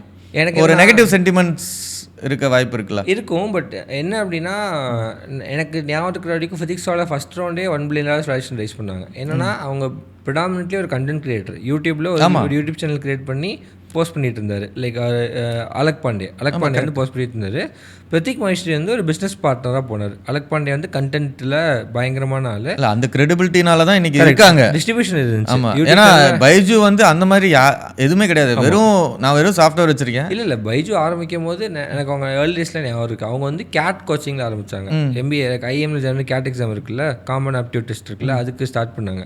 அப்போ காலேஜாக போயிட்டு லைக் யூஜி படிக்கிற பசங்க காலேஜ் போயிட்டு கேட் எக்ஸாம் ப்ரிப்பேர் ஹெல்ப் பண்ணுறது, ரெக்கார்ட் வீடியோஸை பென்ட்ரைவில் எடுத்துகிட்டு போயிட்டு காலேஜில் வந்து பென்ட்ரைவ் மாட்டி ஒருத்தவங்க பென்ட்ரைவ் எடுத்துகிட்டு போயிட்டு இல்லை பைஜு ரவீந்திரன் பேசுகிற வீடியோ ரெக்கார்ட் பண்ணி போஸ்ட் பண்ணி செஷன் முடிஞ்சோடனே Q&Aக்கு மட்டும் ஒருத்தவங்க இருப்பாங்க. அங்கே ரெக்கார்டட் செஷன்ஸில் பென்ட்ரைவ்லையும் இது சிடிலையும் எடுத்துகிட்டு போய் அப்படி அப்போ ஆன்லைனில் அவ்வளோ பென்ட்ரேஷன் கிடையாது அந்த டைமில். அப்படி ஆரம்பிக்கும் போது கேட்டல் செக்மெண்ட்டுக்குள்ளே போலாங்கும் போது கேட்டலுக்குள்ளே வராங்க, ஸ்கூல் லைக் கேட்டல் 12th ஸ்டாண்டர்டுக்குள்ளே வராங்க. வந்ததுக்கப்புறம் மட்டும் வந்துச்சு லைக் அது ஒரு சைக்கிள் முடிஞ்சிருச்சு. பட் நீங்கள் சொன்ன பாயிண்ட் கரெக்டு, ஒரு நெகட்டிவ் சென்டிமெண்ட் இருக்குது. அதனாலேயோ என்னவோ இப்போ ரொம்ப அதாவது அங்கே அந்த அடி விழுந்ததுனால இப்போ நிறைய பேர் ரொம்ப காஷியஸாக இருப்பாங்க இன்வெஸ்ட் பண்ணும்போது. எனக்கு ஃபிசிக்ஸால் ரொம்ப என்ன பிடிச்சிருக்கு அப்படின்னா ஐபிஓ போக போகிறாங்க, 3000 crores டச் பண்ணுறாங்க. டில் டேட் 2 கோஃபவுண்டர்ஸும் சேர்த்து 82% ஈக்விட்டி ஒன் பண்ணுறாங்க. ஓகே, அதுதான் பாசிட்டிவாக இருக்குன்ற மாதிரி. அது பாசிட்டிவ் சைன்ஸோட நான் என்ன சொல்லுவேன்னா அவங்க வந்து ஃபஸ்ட் ரவுண்ட் ரைஸ் பண்ணும்போதே அவங்க ரெவன்யூ நல்லா இருந்துச்சு, நம்பர்ஸ் கரெக்டாக எவ்வளோ எனக்கு. பட் அவங்க வந்து ஃபஸ்ட் ரவுண்ட் ரைஸ் பண்ணும்போதே வந்து $1 million வேல்யூஷனுக்கு 100 million நம்ம ரைஸ் பண்ணாங்க ஃபஸ்ட் ரவுண்ட்லேயே. ஸோ அவங்க டிஸ்ட்ரிபியூஷனை ஃபஸ்ட்டே கிராக் பண்ணுறாங்க. ஜென்ரலாக அதை கிராக் பண்ணுறது தான் கஷ்டம். ஏன்னா கண்டென்ட்டோ டெக்கோ வந்து ரெப்ளிகேட் பண்ணுறது பில் பண்ணுறது comparatively easy, relatively easy compared distribution அப்ரண்ட்டாக கிராக் பண்ணதுனாலையும் ரெவன்யூ நல்லா இருந்ததுனாலையும் Tier 2 and Tier 3 ஃபாலோ பண்ணதுனாலையும் வந்து சூப்பராக ஒரு எடுத்துகிட்டு போனாங்க. இப்போது அதான் எனக்கு என்ன ஆச்சரியமாக இருக்குன்னா இந்த ஸ்கேலில் வந்து 2 கோஃபவுண்டர்ஸ் வந்து 82% வால்வ் பண்ணுறதுங்கிறது வந்து பெரிய விஷயம். ஆமாம், அதுதான் எனக்கு எல்லாம் இப்போ ஸ்விக்கி ஓனர்லாம் 1% வச்சிருக்காரு. Market cap 1 lakh crore, shares எமர்ஜெட்டிட்ட 1%, அரௌண்ட் 1% ஈக்விட்டி இருக்குது. கம்பேர் பண்ணி 1% எங்கே இருக்குது, இங்கே 82%, 3%, 5 தானே சரியா ஞாபகம் இல்லை. பட் அவங்களுக்கு கம்மியாக தான் இருக்கும். ஷேர்ஸ் எமர்ஜெட்டி இப்போ ரீசெண்டாக தான் பார்த்தேன், அரௌண்ட் 1% தான் பார்த்து ஞாபகம் இருக்குது எனக்கு. ஓகே, அடுத்த நியூஸ் இன்னைக்கு என்ன, பெட் பூஜா வந்து இப்போது $16.5 million ரைஸ் பண்ணியிருக்காங்க, 137 crores ரைஸ் பண்ணியிருக்காங்க. நீங்கள் பெட் பூஜா பார்த்துருக்கீங்க? பார்த்துருக்கீங்க. எந்த ஹோட்டல் போனாலும் நல்ல பாஸ் வந்து அவங்க தான் வச்சுருப்பாங்க. பாஸுங்கிறது பாயிண்ட் ஆஃப் சேல் தான் பாஸ். ஸோ இந்த கிரெடிட் கார்டு ஸ்வைப்பிங் மிஷின் மாதிரி தான் அதோட சாஃப்ட்வேரு ப்ளஸ். ஆனால் பெட் பூஜா இன்னைக்கு வந்து எதில் ரொம்ப இதாக இருக்காங்க அப்படின்னா அந்த ஆம்னி சேனல் இன்டெகிரேஷன் இருக்குல்ல, ஸ்விக்கி, ஜொமேட்டோ, இப்போ உங்களுக்கு ONDC இந்த ஆர்டர்ஸ் எல்லாத்தையுமே உள்ளே இன்டெகிரேட் பண்ணுறதுனால ஒரு ரெஸ்டாரண்ட் வந்து அவங்க எல்லா ஆர்டர்ஸையும் அங்கேயே மேனேஜ் பண்ணிக்கலாம், பாஸ் எல்லாமே அங்கே மேனேஜ் பண்ணிக்கலாம். கொஞ்சம் எனக்கு தெரிஞ்சு இது கரெக்டான ரெஃபரன்ஸ் தான் தெரியல, யூஎஸில் ஸ்ட்ரைப்போட சாயலில் வர மாதிரி ஒரு ஃபீல் இருக்குது. ஸ்ட்ரைப் வந்து பேமெண்ட் கேட்வே இல்லை. ஓகே, இவங்கள்ட்ட பேமெண்ட் கேட்வே கிடையாது அது. Okay, Petpooja pass. But இல்லை, நான் என்னன்னா ஸ்ட்ரைப் வந்து என்னன்னா பேமெண்ட் கேட்வேயாக இருந்துட்டு பெனிட்ரேட் பண்ண முடியாதுன்ட்டு அந்த பாஸ்ல வந்து நிறையா உள்ள வராங்க. நீங்கள் ஸ்கொயர் சொல்கிறீங்கன்னு நினைக்கிறேன். ஸ்கொயர் ஜாக் டார்சியோட ஸ்டார்ட், ட்விட்டரோட ஃபவுண்டர் இருக்கார்ல, அவர் ஸ்டார்ட் பண்ண ஸ்கொயர்னு ஒரு ஸ்டார்ட். அவங்களோட சூப்பர் விஷயம் என்ன பண்ணா 3.5 mm ஜாக் இருக்கும்ல, அதில் வந்து இன்சர்ட் பண்ணிட்டா கார்ட் ஸ்வைப் பண்ணுறதுக்கான குட்டி டாக் கீழே வந்துடும். ஸோ ஃபோனில் அதை மாட்டிட்டு ஸ்வைப் பண்ணிக்கலாம் கார்டு. அது அவங்க பண்ணியிருந்தாங்க, அதுதான் அவங்க இனோவேஷன். ஸோ அது அவங்க அங்கே பார்க்கும்போது சின்ன சின்ன கடைகளுக்கு எல்லாமே இந்த சின்ன சின்ன சாஃப்ட்வேர்ஸ் தான் செஞ்சு கொடுக்குறான் ரெஸ்டாரண்ட்ஸ்க்கு வந்து. கஸ்டமைஸ் பண்ணியா? ஆமாம், கஸ்டமைஸ். ஸ்கொயரா? ஆமாம். ஓ நைஸ். ஸோ இந்த பெட் பூஜா நீ சொல்கிறல, இப்போ ஸ்விக்கியை கன்சல்டேட் பண்ண அந்த மாதிரி அங்கே வந்து நிறையா இருக்குது. இப்போ இது ஹோட்டல்ஸ்லலாம் வந்து ரிசர்வேஷன் மெயின்டைன் பண்ணுறதுக்கு, அப்புறம் அவங்களுக்கு பில் ஆட்டோமேட்டிக்காக ஜென்ரேட் பண்ணுறது. ஸோ அந்த விஷயத்தை எல்லாத்தையுமே அவன் எக்ஸ்பேண்ட் பண்ணியிருக்கான். ஓகே, ஜஸ்ட் ஒரு POS இல்லாமல் ஓகே இந்த ஒரு எக்ஸ்ட்ரா பெனிஃபிட்ஸ் கொடுத்து ஓகே இதை ரீட்டைன் பண்ண பார்க்குறான். ஸோ அங்கே போய் நீங்கள் ஒரு என்ன போனாலுமே இதோட சேர்த்து சாஃப்ட்வேர் இருக்கான்னு தான் பார்க்குறான். ஓகே, இவங்க பெட் பூஜா வந்து லைக் ஒரு 300+ சிட்டிஸில் 55,000+ கஸ்டமர்ஸ் வச்சுருக்காங்க, ரெஸ்டாரண்ட் பார்ட்னர்ஸ் இவங்க வச்சுருக்காங்க. Annual recurring revenue $80 crores, $10 million, like $9.some million இருக்காங்க. ப்ராஃபிட்டபுளாக இருப்பாங்களா? டவுட்டு தான் எனக்கு தெரிஞ்சு. 45% year-on-year growth, நல்ல growth இருக்குது ஆக்சுவலி. ஒரு மாதத்துக்கு 4 கோடி ஆர்டர்ஸ் ப்ராசஸ் பண்ணுறாங்களாம் இன் டோட்டல். இந்த 55,000 கிளைண்ட்ஸ் சேர்த்து 4 கோடி ஆர்டர்ஸ் ப்ராசஸ் பண்ணுறாங்களாம். இப்போ இந்த ரவுண்ட் 137 crores ஃபண்ட் ரைஸ் பண்ணியிருக்காங்கல்ல, இது வந்து Tier 2 and 3 மார்க்கெட்ஸில் எக்ஸ்பேண்ட் பண்ணுறதுக்கும் க்ளவுட் கிச்சன்ஸ் இருக்காங்கல்ல அவங்களுக்கு வந்து ஏதாவது வேல்யூ ஆட் பண்ணுற ப்ராடக்ட்ஸ் பில்ட் பண்ணலாமா அனலைஸ் பண்ணிருக்காங்க. அனலிட்டிக்ஸ் அண்ட் பாஸ் இது ரெண்டுலேயுமே இது பண்ணுறாங்க. பெட் பூஜா வந்து ஒரு சைலண்ட்டான ஜெயிண்ட் ஆக்சுவலி. நம்ம ஜென்ரலாக அந்த மார்க்கெட்டிங் பார்க்கும்போது பட் எந்த ஹோட்டல் போனாலுமே வந்து மேலே பெட் பூஜாங்கிற லோகோ இருக்கும். லைக் அவங்க தான் இன்னைக்கு டாலி மாதிரி ரொம்ப அமைதியாக பெனிட்ரேட் பண்ணி டிஸ்ட்ரிபியூட் பண்ணி சூப்பராக பண்ணிட்டாங்க ஆக்சுவலி. நல்ல எக்ஸாம்பிள் ஆக்சுவலாக அது. அடுத்து அர்பன் கம்பெனி. ரொம்ப நாள் கழிச்சு வீடியோ கால் அந்த மாதிரி எனக்கு ஃபீல் ஆகுது. எப்போ அப்ராடில் சர்வீஸ்லாம் UAEல பயங்கரமாக போயிட்டுருக்கான் ரீசெண்டாக. இப்போ லண்டனில் UAEல அவுட் ஆஃப் இந்தியா 6 சிட்டிஸில் மேஜர் சிட்டிஸில் ஓப்பன் பண்ணியிருக்காங்க. அங்கே வந்து லைக் ரொம்ப ரிசப்ஷன் இருக்குங்கிற மாதிரி எல்லாரும் ஃபீல் பண்ணுறாங்க. யூஏயில் எஸ்பெஷலி நிறைய யூஏயில் ரிசப்ஷன் நல்லா இருக்கான். எஃப்ஐ 20 போன வருஷம் ரெவன்யூ வந்து 1100 crores பண்ணியிருக்காங்க. EBITDA profitable, 12 months streak profitable, 18% EBITDA margin இருக்குது. Okay, 12 months profit streak maintain பண்ணியிருக்காங்க. ஸோ ஃபார் இது வரைக்கும் 45,000 ப்ரொஃபஷனல்ஸ் ஆன்போர்ட் பண்ணியிருக்காங்க இன் டோட்டல். லைக் ஹேர் ட்ரெஸ்ஸில் ஆரம்பிச்சு cleaning, room cleaning, deep cleaning பண்ணுறதுல பண்ணுற ப்ரொஃபஷனல்ஸ் வந்து மொத்தம் 40,000 ப்ரொஃபஷனல்ஸ் மேலே ஆன்போர்ட் பண்ணியிருக்காங்க. இப்போ கரண்ட்டாக 35 இந்தியன் சிட்டிஸ்லையும் 6 குளோபல் சிட்டிஸ்லையும் குளோபல்.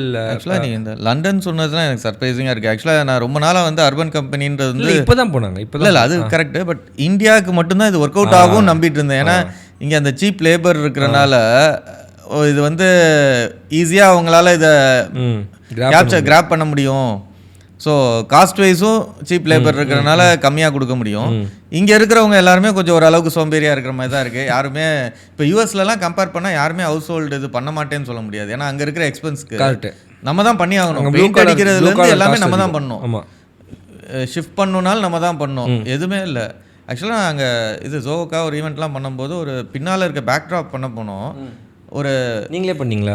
நாங்களே பண்ணுற மாதிரி தான் இருக்கும். இப்போ கூப்பிட்டா $600 என்னமோ கேட்குறான். அது ஒன்றும் இல்லை, ஒரு சும்மா ஒரு 4 இதை அப்படியே கனெக்ட் பண்ணணும், அவ்வளோதான். கனெக்ட் பண்ணி ரைஸ் பண்ணி வச்சா வந்துடுது. இதுக்கு $600 கேட்குறான் உள்ளே வந்து பண்ணுறதுக்கு. அந்த எக்ஸ்பென்ஸில் இருக்கிறனால இது வந்து ஒரு பிஸ்னஸ் வேணால் அஃபோர்ட் பண்ண முடியுமா இருக்கும்.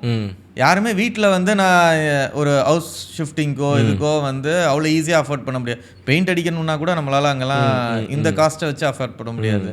அப்படி இருக்கும்போது நிறையா பேர் அதை ப்ரிஃபரே பண்ண மாட்டாங்களே. அப்போ இந்தியன் மார்க்கெட்டுக்கு தான் இது ஃபிட் ஆகும் சூஸ் பண்ணுற ஆடியன்ஸும் இங்கே கூட.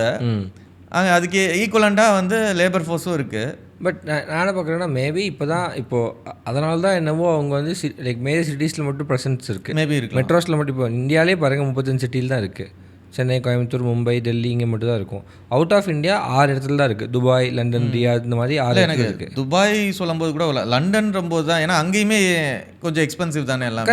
நான் நினைக்கிறேன் அப்படின்னா மேபி உங்கள் ஒரு ப்ரொஃபஷனல் ஹையர் பண்ணி இது பண்ணுற மாதிரி தான் உங்களுக்கு ஈஸியாக இருக்கும். ஓகே, பார்ட்னர் இன்கம் இருக்குன்னா அவங்களுக்கு ஹையரிங் மாதிரி கூட பண்ணாங்க. ஏன்னா நான் கேள்விப்பட்ட வரைக்கும் அவங்களுக்கு வந்து அந்த கமிஷன் பர்சன்டேஜ் வந்து அவங்களோட சீனியாரிட்டி பேஸ் பண்ணி ரொம்ப வருஷம் இருக்குது பேஸ் பண்ணி கூடுன்னு கேள்விப்பட்டிருக்கேன். ஓகே, அந்த மாதிரி அதை பேஸ் பண்ணி ஏன்னா if it doesn't make sense for both the parties கண்டிப்பாக பண்ண மாட்டாங்க. ஸோ அப்படி தான் இருக்கும்னு நினைக்கிறேன். ப்ளஸ் 75% ரிப்பீட் யூசேஜ் வந்து சொல்கிறாங்க.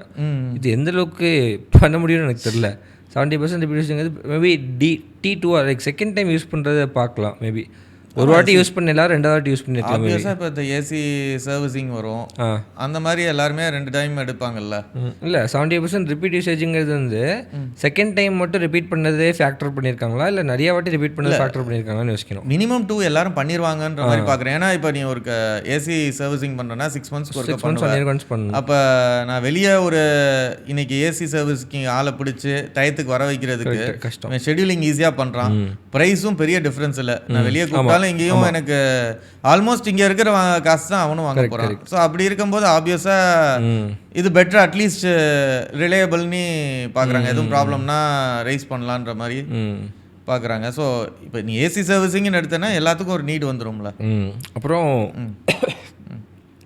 ஒரு ஆவரேஜ் யூஸர் வந்து ஒரு 18% அதிகமாக ஸ்பெண்ட், போன மாதம் 100 ரூபா செலவு பண்ணவங்களாம் இந்த வருஷம் 118 ரூபா செலவு பண்ணுறாங்கன்னு சொல்கிறாங்க. ஓகே, அப்போ அடிஷ்னலாக சர்வீஸும் எடுக்கிறாங்கன்ற மாதிரி. இல்லை அப்செல்லிங் இருக்கலாம், வேறு ஏதாவது அடிஷ்னல் சர்வீசஸ் இருக்கலாம், இல்லைன்னா பேக்கேஜஸ் மாதிரி ஏதாவது. இல்லை இதை ஸ்விக்கி மாதிரி பிளாட்ஃபார்ம் ஃபீ அந்த மாதிரி எதுவும் ஆட் பண்ணி 18% ஏற்றிட்டாங்க. இல்லை ஸ்பெண்டு தானே கூட்டியிருக்குன்னு சொல்லியிருக்காங்க, செலவு பண்ணியிருக்காங்க எக்ஸ்ட்ரா. ஆமாம், அப்போது அவங்க அப்போ பிளாட்ஃபார்ம் ஃபீனாலும் ஸ்பெண்ட் பண்ணது தானே. ஆமாம், இப்போ இல்லை நம்மளுக்கு தெரியாது. இப்போ இல்லை இருக்கலாம் கண்டிப்பாக இருக்கலாம். கண்டிப்பாக இது வந்து கன்வீனியன்ஸ் ஃபீனு ஒன்று எக்ஸ்ட்ரா ஒரு 100 rupees போட்டிருப்போம். மேபி லைக் இது வந்து ரிப்பீட் யூசேஜ் பேஸ் பண்ணியும் ஒரு கான்சென்ட்ரிக்கான இடத்துலையும் இருந்தால் மட்டும்தான் இந்த மாதிரியான பிஸ்னஸ் வந்து ஸ்கேல் பண்ண முடியும், ப்ராஃபிட்டபிள் ரன் பண்ண முடியும்னு நினைக்கிறேன். குவாலிட்டி அஷூரன்ஸ் நோ ப்ரோக்கர் வரான். ஸோ அவளை எப்படி டிஸ்டர்ப் பண்ணுவான்னு தெரியும். ஏன்னா ரெண்டுமே ஒரே ப்ரைஸிங் வருது, ஒரே மாதிரி வருது. ஸோ நோ ப்ரோக்கரும் பண்ணிகிட்ருக்காங்க. நம்ம இப்படி என்ன ஆகுது எப்படி ஆகுது என்ன ஆகுதுன்ற வெயிட் பண்ணி பார்த்தா. ஏன்னா இவ்வளோ நாள் வந்து அவன் மோனோபோலி மாதிரி இருந்தான். இப்போ தான் டியோபோலி மாதிரி கொஞ்சம் பெனிட்ரேட் ஆக ஆரம்பிக்குது. நிறைய நான் கேள்விப்பட்ட வரைக்கும் ப்ரொஃபஷனல்ஸ் வந்து நோ ப்ரோக்கரை ப்ரிஃபர் பண்ணுற மாதிரி இருக்குது. ப்ரொஃபஷனல்ஸ்? ஆமாம், ப்ரொஃபஷனல்ஸ் புக் பண்ணுறவங்கள பார்க்கல, பட் ப்ரொஃபஷனல்ஸ் அங்கே புக் பண்ணவங்க வந்தவங்க எதனால கமிஷன்ஸ் கம்மி உடனே பேமெண்ட் வருதுன்ற மாதிரி. மேபி அவன் ஃபஸ்ட்டாக வரனால இருக்கலாம். டிஃப்ரென்ஸ் காமிக்கணும்னா அவங்கள எப்படி கொண்டு வரணுன்றதுக்கு பண்ணலாம். ஓகே, அடுத்த செக்மெண்ட் போவோமா? அடுத்த நியூஸ் பார்க்குறோம் அப்படின்னா Dream11 ரியல் மணி கேமிங்கில் இருந்தாங்க இல்லையா, இப்போது கவர்மெண்ட் ரூல் போட்டதுனால வந்து இப்போது பேன் பண்ணிட்டாங்க. Like basically real money gaming இருக்கணும்னு சொல்லிட்டாங்க. ஆல்ரெடி அந்த 20% ஜிஎஸ்டி போட்டாங்க. அது போடும்போது அதாவது 100 ரூபா லோட் பண்ணுறாங்கன்னா வேலட்டில் 72 ரூபா தான் உங்களுக்கு வேலட்லேயே வரும். அது பண்ணும்போதே பயங்கர லாஸு. இப்போ கம்பெனி இந்த இதே இது பண்ணக்கூடாதுன்னு சொல்லிட்டாங்க. ஸோ இவங்க ப்ரொஜெக்ட் பண்ணுறது கிட்டத்தட்ட $200 மில்லியன் லாஸ் ஆகும் எங்களுக்கு. அதாவது 200 மில்லியன்னா 1700 crores கிட்ட எனக்கு வந்து லாஸ் இருக்குங்கிறத அவங்க ப்ரொஜெக்ட் பண்ணுறாங்க. கரண்ட்லி Dream11 வேல்யூஷன் வந்து $8 பில்லியன் இருக்குது. டாவுங்கிறது என்னென்னா டெய்லி ஆக்டிவ் யூசர்ஸ். டெய்லி அந்த ஆப்பை ஒரு வாட்டியாவது ஓப்பன் பண்ணுறவங்க வந்து டாவ் சொல்லுவாங்க.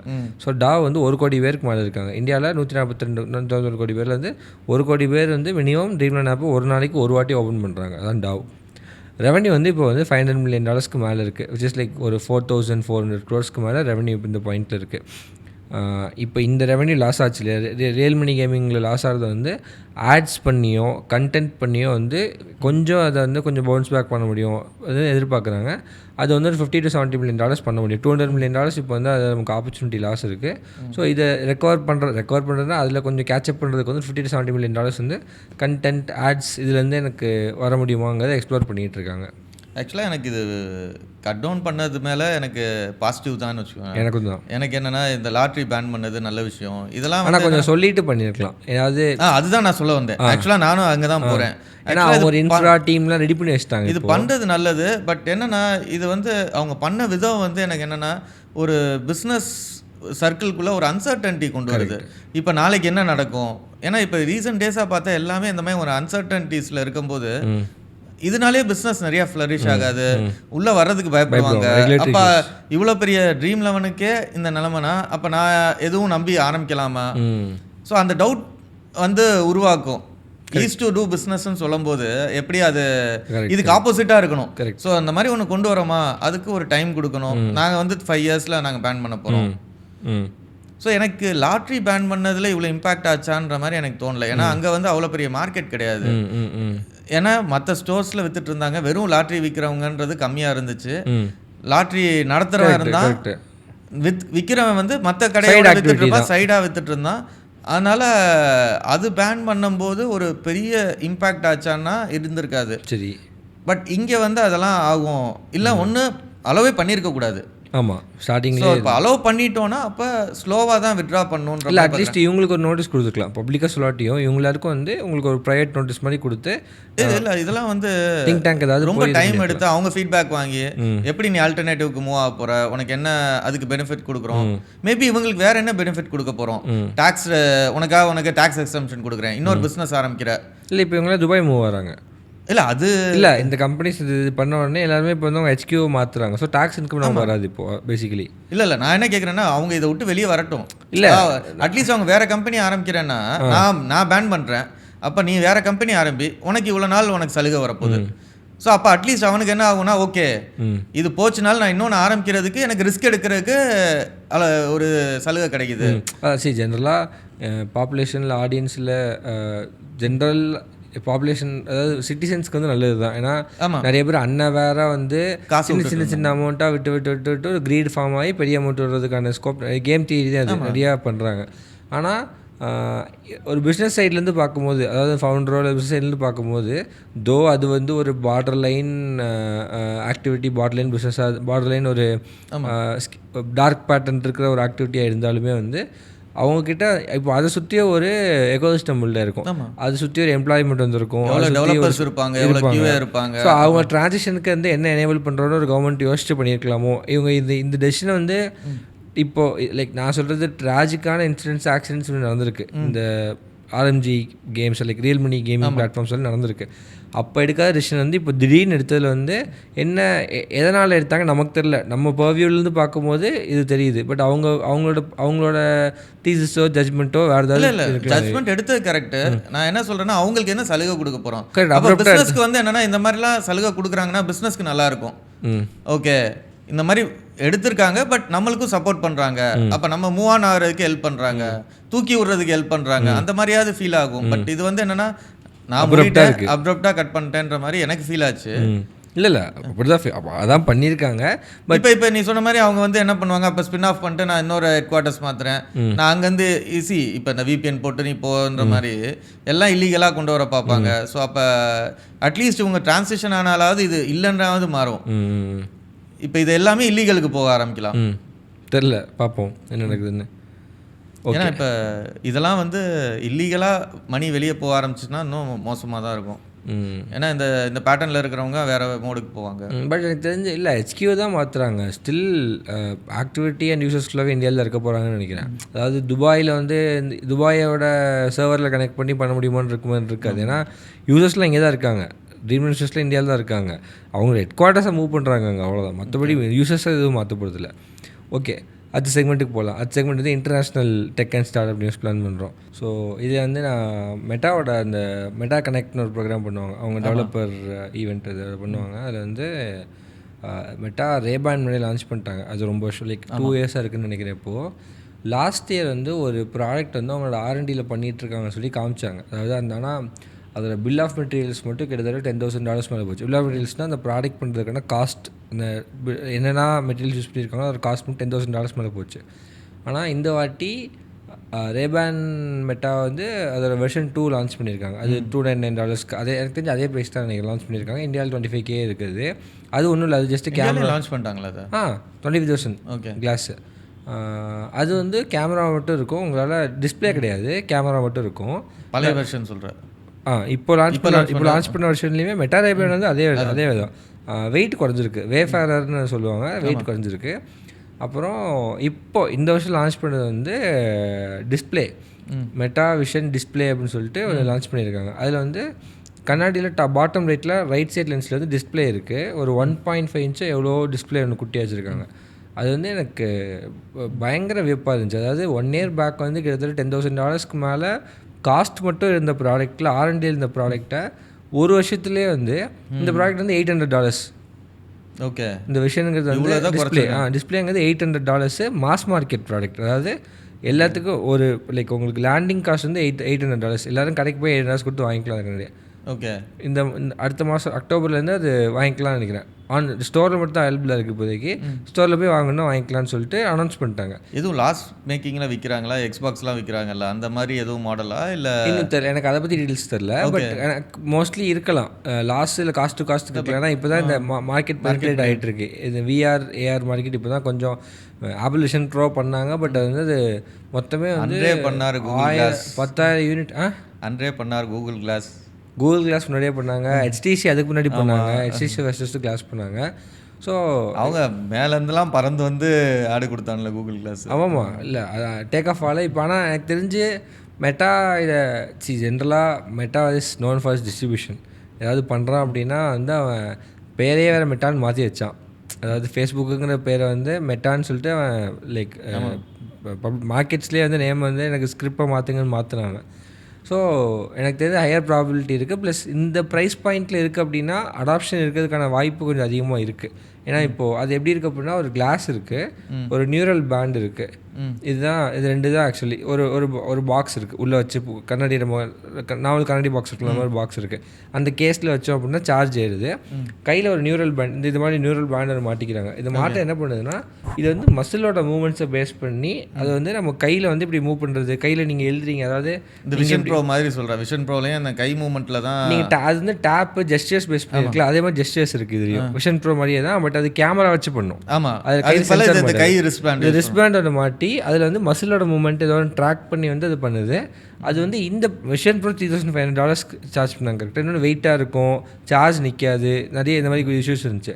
இது வந்து 6 hours ரன்னிங் ஆன் டைம் வந்து 6 hours 4 hours நினைக்கிறேன். இது like just like sufficient for a day. ஆனால் அதையும் இதையும் கம்பேர் பண்ண முடியாதுன்னு நினைக்கிறேன். ஏன்னா அது கம்ப்ளீட்டாக வேறு மார்க்கெட்டு. ஆமாம், இது கம்ப்ளீட்டாக வேற மாதிரி இல்லை நான் சொல்கிறது எண்ட் ரிசல்ட், அதாவது அது வந்து போட்டுக்கிட்டு நீங்கள் வந்து போக மாட்டீங்க. இது வேரபிள். இது வந்து பேசிக்கலி இது வந்து ஃபோனை ரீப்ளேஸ் பண்ண ட்ரை பண்ணுறாங்க. இதாச்சு அதுதான் சொல்கிறேன்ல, இது கம்ப்ளீட்டாக இது வேற மார்க்கெட் மாதிரி தான் நான் பார்க்குறேன். ஸோ அது இல்லை ஐ மீன் நான் வந்து அது இதையும் கம்பேர் பண்ணது எதுக்காக கம்பேர் பண்ணேன் அப்படின்னா, அந்த விஆர் ஸ்பேஸுக்குள்ளே வந்து ஒரு மாஸ் மார்க்கெட் பெனிட்ரேஷன் வரதுக்கு ஏதோ ஒரு ப்ராடக்ட் வேணும். ஆப்பிளோட அந்த ப்ராடக்ட் வந்து அந்த ப்ரைஸ் பாயிண்ட்டில் மாஸ் மார்க்கெட் கண்டிப்பாக போகாது. அவங்களோட ஃபர்ஸ்ட் வெர்ஷன் அது வந்து மேபி அடுத்த வெர்ஷன் வரும்போது ப்ரைஸ் குறையலாம். ஆனால் நான் அதில் கொஞ்சம் டிஃபர் ஆகிறேன். ஏன்னா அதுலையாவது கொஞ்சம் வந்து ஒரு பிஸ்னஸ் கேஸோ ஏதோ பில்ட் பண்ண முடியுன்ற மாதிரி எனக்கு ஃபீல் ஆகுது. எனக்கு இதில் பார்க்கும்போது லைக் எப்படி சொல்கிறீங்க பிஸ்னஸ் கேஸ்னா? சரி, மெடிக்கல் ரிசர்ச் இதிலலாம் நிறையா பண்ணுறாங்க. அந்த ஏஆர் இல்லை அதான் திருப்பி சொல்கிறேன், மாஸ் மார்க்கெட்னு அதான் சொல்கிறேன். நான் மாஸ் மார்க்கெட் சொல்லலை. இல்லை அதுலையாவது ஒரு யூஸ் கேஸ் பில்ட் ஆகுது. நான் மார்க்கெட் பெனிட்ரேஷனுக்கே போகல. பட் அது ரொம்ப வருஷமாக இருக்கே. இல்லை அது எனக்கு என்னன்னா சொல்கிறது, ஆப்பிளுக்கு முன்னாடியே இண்டஸ்ட்ரி ஸ்பெசிஃபிக் விஆர் நிறைய இப்போ நம்ம ஊரில் அது கரெக்ட். கிரகாஸ் விஆர்னு ஸ்டார்ட் அப் இருக்காங்க. Squad competitions. இதை எப்படி நான் கம்பேர் பண்ணுறேன்னா, இயரிங் எய்ட் ரொம்ப வருஷமாக இருக்குது. சரி, அதை எப்படி ஆப்பிள் வந்து ஏர்பாட்ஸ்லேயே கொண்டு வரான். ஸோ அந்த மாதிரி இங்கே விஷன் ப்ரோ வரும்போது மெடிக்கல் ஸ்பெசிஃபிக் விஆர் வந்து நீங்கள் ஏர்பாட்ஸ் வந்து இயரிங் எய்டுக்காக வாங்கலை, பாட்டு கேட்கறதுக்கு. இல்லை இன்னைக்கு அது வந்து ஒரு பெரிய இயரிங் எய்டோட மார்க்கெட்.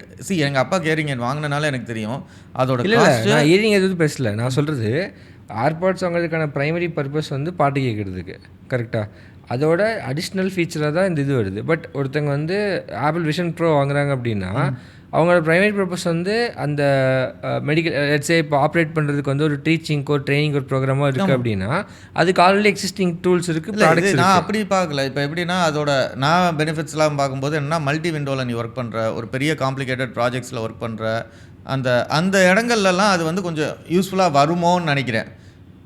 கேரளாவில் ஸ்டார்ட் அப் பண்ணுறேன். ஏன்னா இப்போ நீ ஒரு இப்போ ஒன்றும் இல்லை, ஒரு மியூசிஷியன் ஏஆர் ரஹ்மான் மாதிரி ஒரு ஆள் பார்க்குறேன்னா அத்தனை இன்ஸ்ட்ருமெண்ட்ஸ் இது பண்ணி உனக்கு எல்லாத்தையும் வச்சு ஒரு இடத்துல பார்க்கணுன்னா, ஸோ அவங்களுக்கு இன்றைக்கி சிஸ்டத்துக்கூட இது வந்து இன்னும் கொஞ்சம் பெட்டராக இருக்கும் அப்படின்ற மாதிரி ஃபீல் ஆகுது. ஸோ அப்படி இருக்கும்போது விஷன் ப்ரோ ஒரு மார்க்கெட்டை பிடிக்குது. இதோட யூஸ் கேஸ் நான் பார்க்கும்போது என்ன மேக்ஸிமம் பார்த்தா பிட் அடிக்கிறதுக்கு கொண்டு போகிற மாதிரி. இல்லை வீடியோ கால் பண்ணலாம், மேப்ஸ் கரெக்ட். இல்லை இப்போ ரோட்டில் நடந்து போகும்போது இப்போ என்னன்னா, ஃபோனை பார்த்தோம், ஒரு மெசேஜ், இப்போ ஒரு மீட்டிங் இருக்குது, நான் ஃபோனை பார்த்தேன், அதுலேருந்து மாறி ஆப்பிள் வாட்சுக்கு வருது. ஸோ நான் ஃபோனை பார்க்காம வாட்ச்லேயே பார்த்துட்டு யாருன்றதை வைக்கிறேன். இப்போ கண்ணில் கொண்டு வரான். ஸோ அப்போ அதையும் நான் பார்க்கல. ஸோ அப்போ என்ன ஒன்றா கொண்டு வர பார்க்குறான்னா, நான் இங்கே இருக்கிற மாதிரி ஏமாற்ற பார்க்குறேன், பட் டிஸ்ட்ராக்டடாக இருக்க போகிறேன்.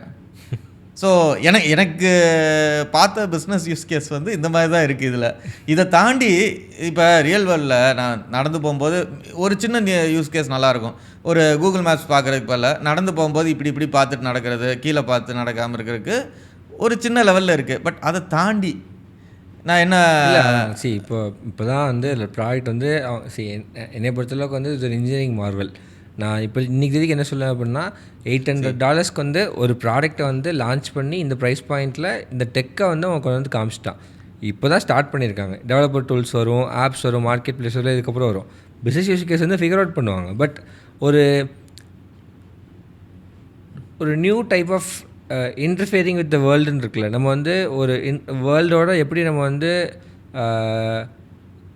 நம்மளோட ஆக்ஷன்ஸ் இருக்கோ அதை வந்து சேஞ்ச் பண்ணுறதுக்கு ஒரு ஒரு ஒரு ஃபார்மில் ஒரு யூசேஜ் ஃபார்மில் மாற்றுறான்ல, அதை வந்து நான் வந்து அப்ரிஷியேட் பண்ணுறேன். அதாவது இந்த ப்ரைஸ் பாயிண்ட்டில் அவன் கொண்டு வந்திருக்கிற ப்ரைஸ் பாயிண்ட் வந்து $800 இன்றைக்கி யூஎஸில் ஒரு iPhone 17 வாங்கிங்க $800 அவன் சார்ஜ் பண்ணுறாங்க இன்றைக்கி. அப்போது ஒரு புது ஆஃப் ப்ராடக்டை இந்த ப்ரைஸ் பாயிண்ட்டில் கொண்டு வரது வந்து ஒரு குட் ஸ்டார்ட். இதை வந்து நாளைக்கு அமேசான் ஸ்டார்ட் இல்லைன்னு சொல்ல, நான் வந்து என்னன்னா ஒரு பிஸ்னஸ் பெர்ஸ்பெக்டிவ் ஒவ்வொருத்தவங்க ஒவ்வொரு மாதிரி பார்ப்பாங்க. நீங்கள் டே ஒன்லேயே பிஸ்னஸ்க்கு எதிர்பார்க்க முடியாதுன்னு சொல்கிறேன். இல்லை ஒரு இது வந்து என்னென்னா, இப்படி தான் கூகுள் ஆரம்பித்தா இதை மாதிரி பிக்கப் ஆகும்னு சொன்னால் அப்புறம் போகலை. இந்த மாதிரி உனக்கு ஒரு இதை வச்சு என்னென்னலாம் ஆக வாய்ப்பு இருக்குன்றத ஒரு லெவலுக்காவது நீ பண்ணிவிட்டு இம்ப்ரூவ் ஆகிட்டே போகும்போது அது வரும். இப்போ வாட்ச் பண்ணும்போது ஃபஸ்ட்டே ஹெல்த்துக்கு ரிலேட்டடாக கொண்டு போவோன்றதை பிளான் பண்ணி தான் ஸ்டார்ட் பண்ணது. அப்புறம் அதுக்குண்டான ரிசர்ச் பண்ணுறாங்க, ஒவ்வொரு ஹெல்த் ஃபீச்சராக ஆட் பண்ணுறாங்க, அது ஒரு ரோட் மேப் போகுது. ஸோ அப்போ அந்த மாதிரி இதில் ஏதாவது ஒரு இதோடு இருக்கும்போது இது எல்லாமே ஒரு சின்ன லெவலில் கிமிக் பண்ணுற மாதிரியோ அந்த இயர்லி மாஸ்க்கு வர மாதிரி தான் நான் பார்க்குறேன். எனக்கு வாவ் கண்டிப்பாக இதை நான் வாங்கணுன்ற மாதிரி. இல்லை வாங்கணும்னு இப்போ இல்லை. அப்போ ஏன் அப்படின்னா அது முதல் இருக்கிறதே 3 ஆப் தான். ஸ்பாட்டிஃபை, மெட்டா மேப்ஸு, அப்புறம் வாட்ஸ்அப், இன்ஸ்டாகிராம் ரீல்ஸ் பார்க்கலாம், இவ்வளோ தான் இருக்குது. பட் எக்கோசிஸ்டம் டெவலப் எனக்கு நான் பார்க்குறது வந்து பட் அதில் என்ன எக்கோசிஸ்டம்ன்றது இதுக்கப்புறம் வரும். அதான் சொல்கிறேன். ஏன்னா என்னை பொறுத்தளவுக்கு ஃபார்ம் ஃபேக்டர் மாறி இருக்குது.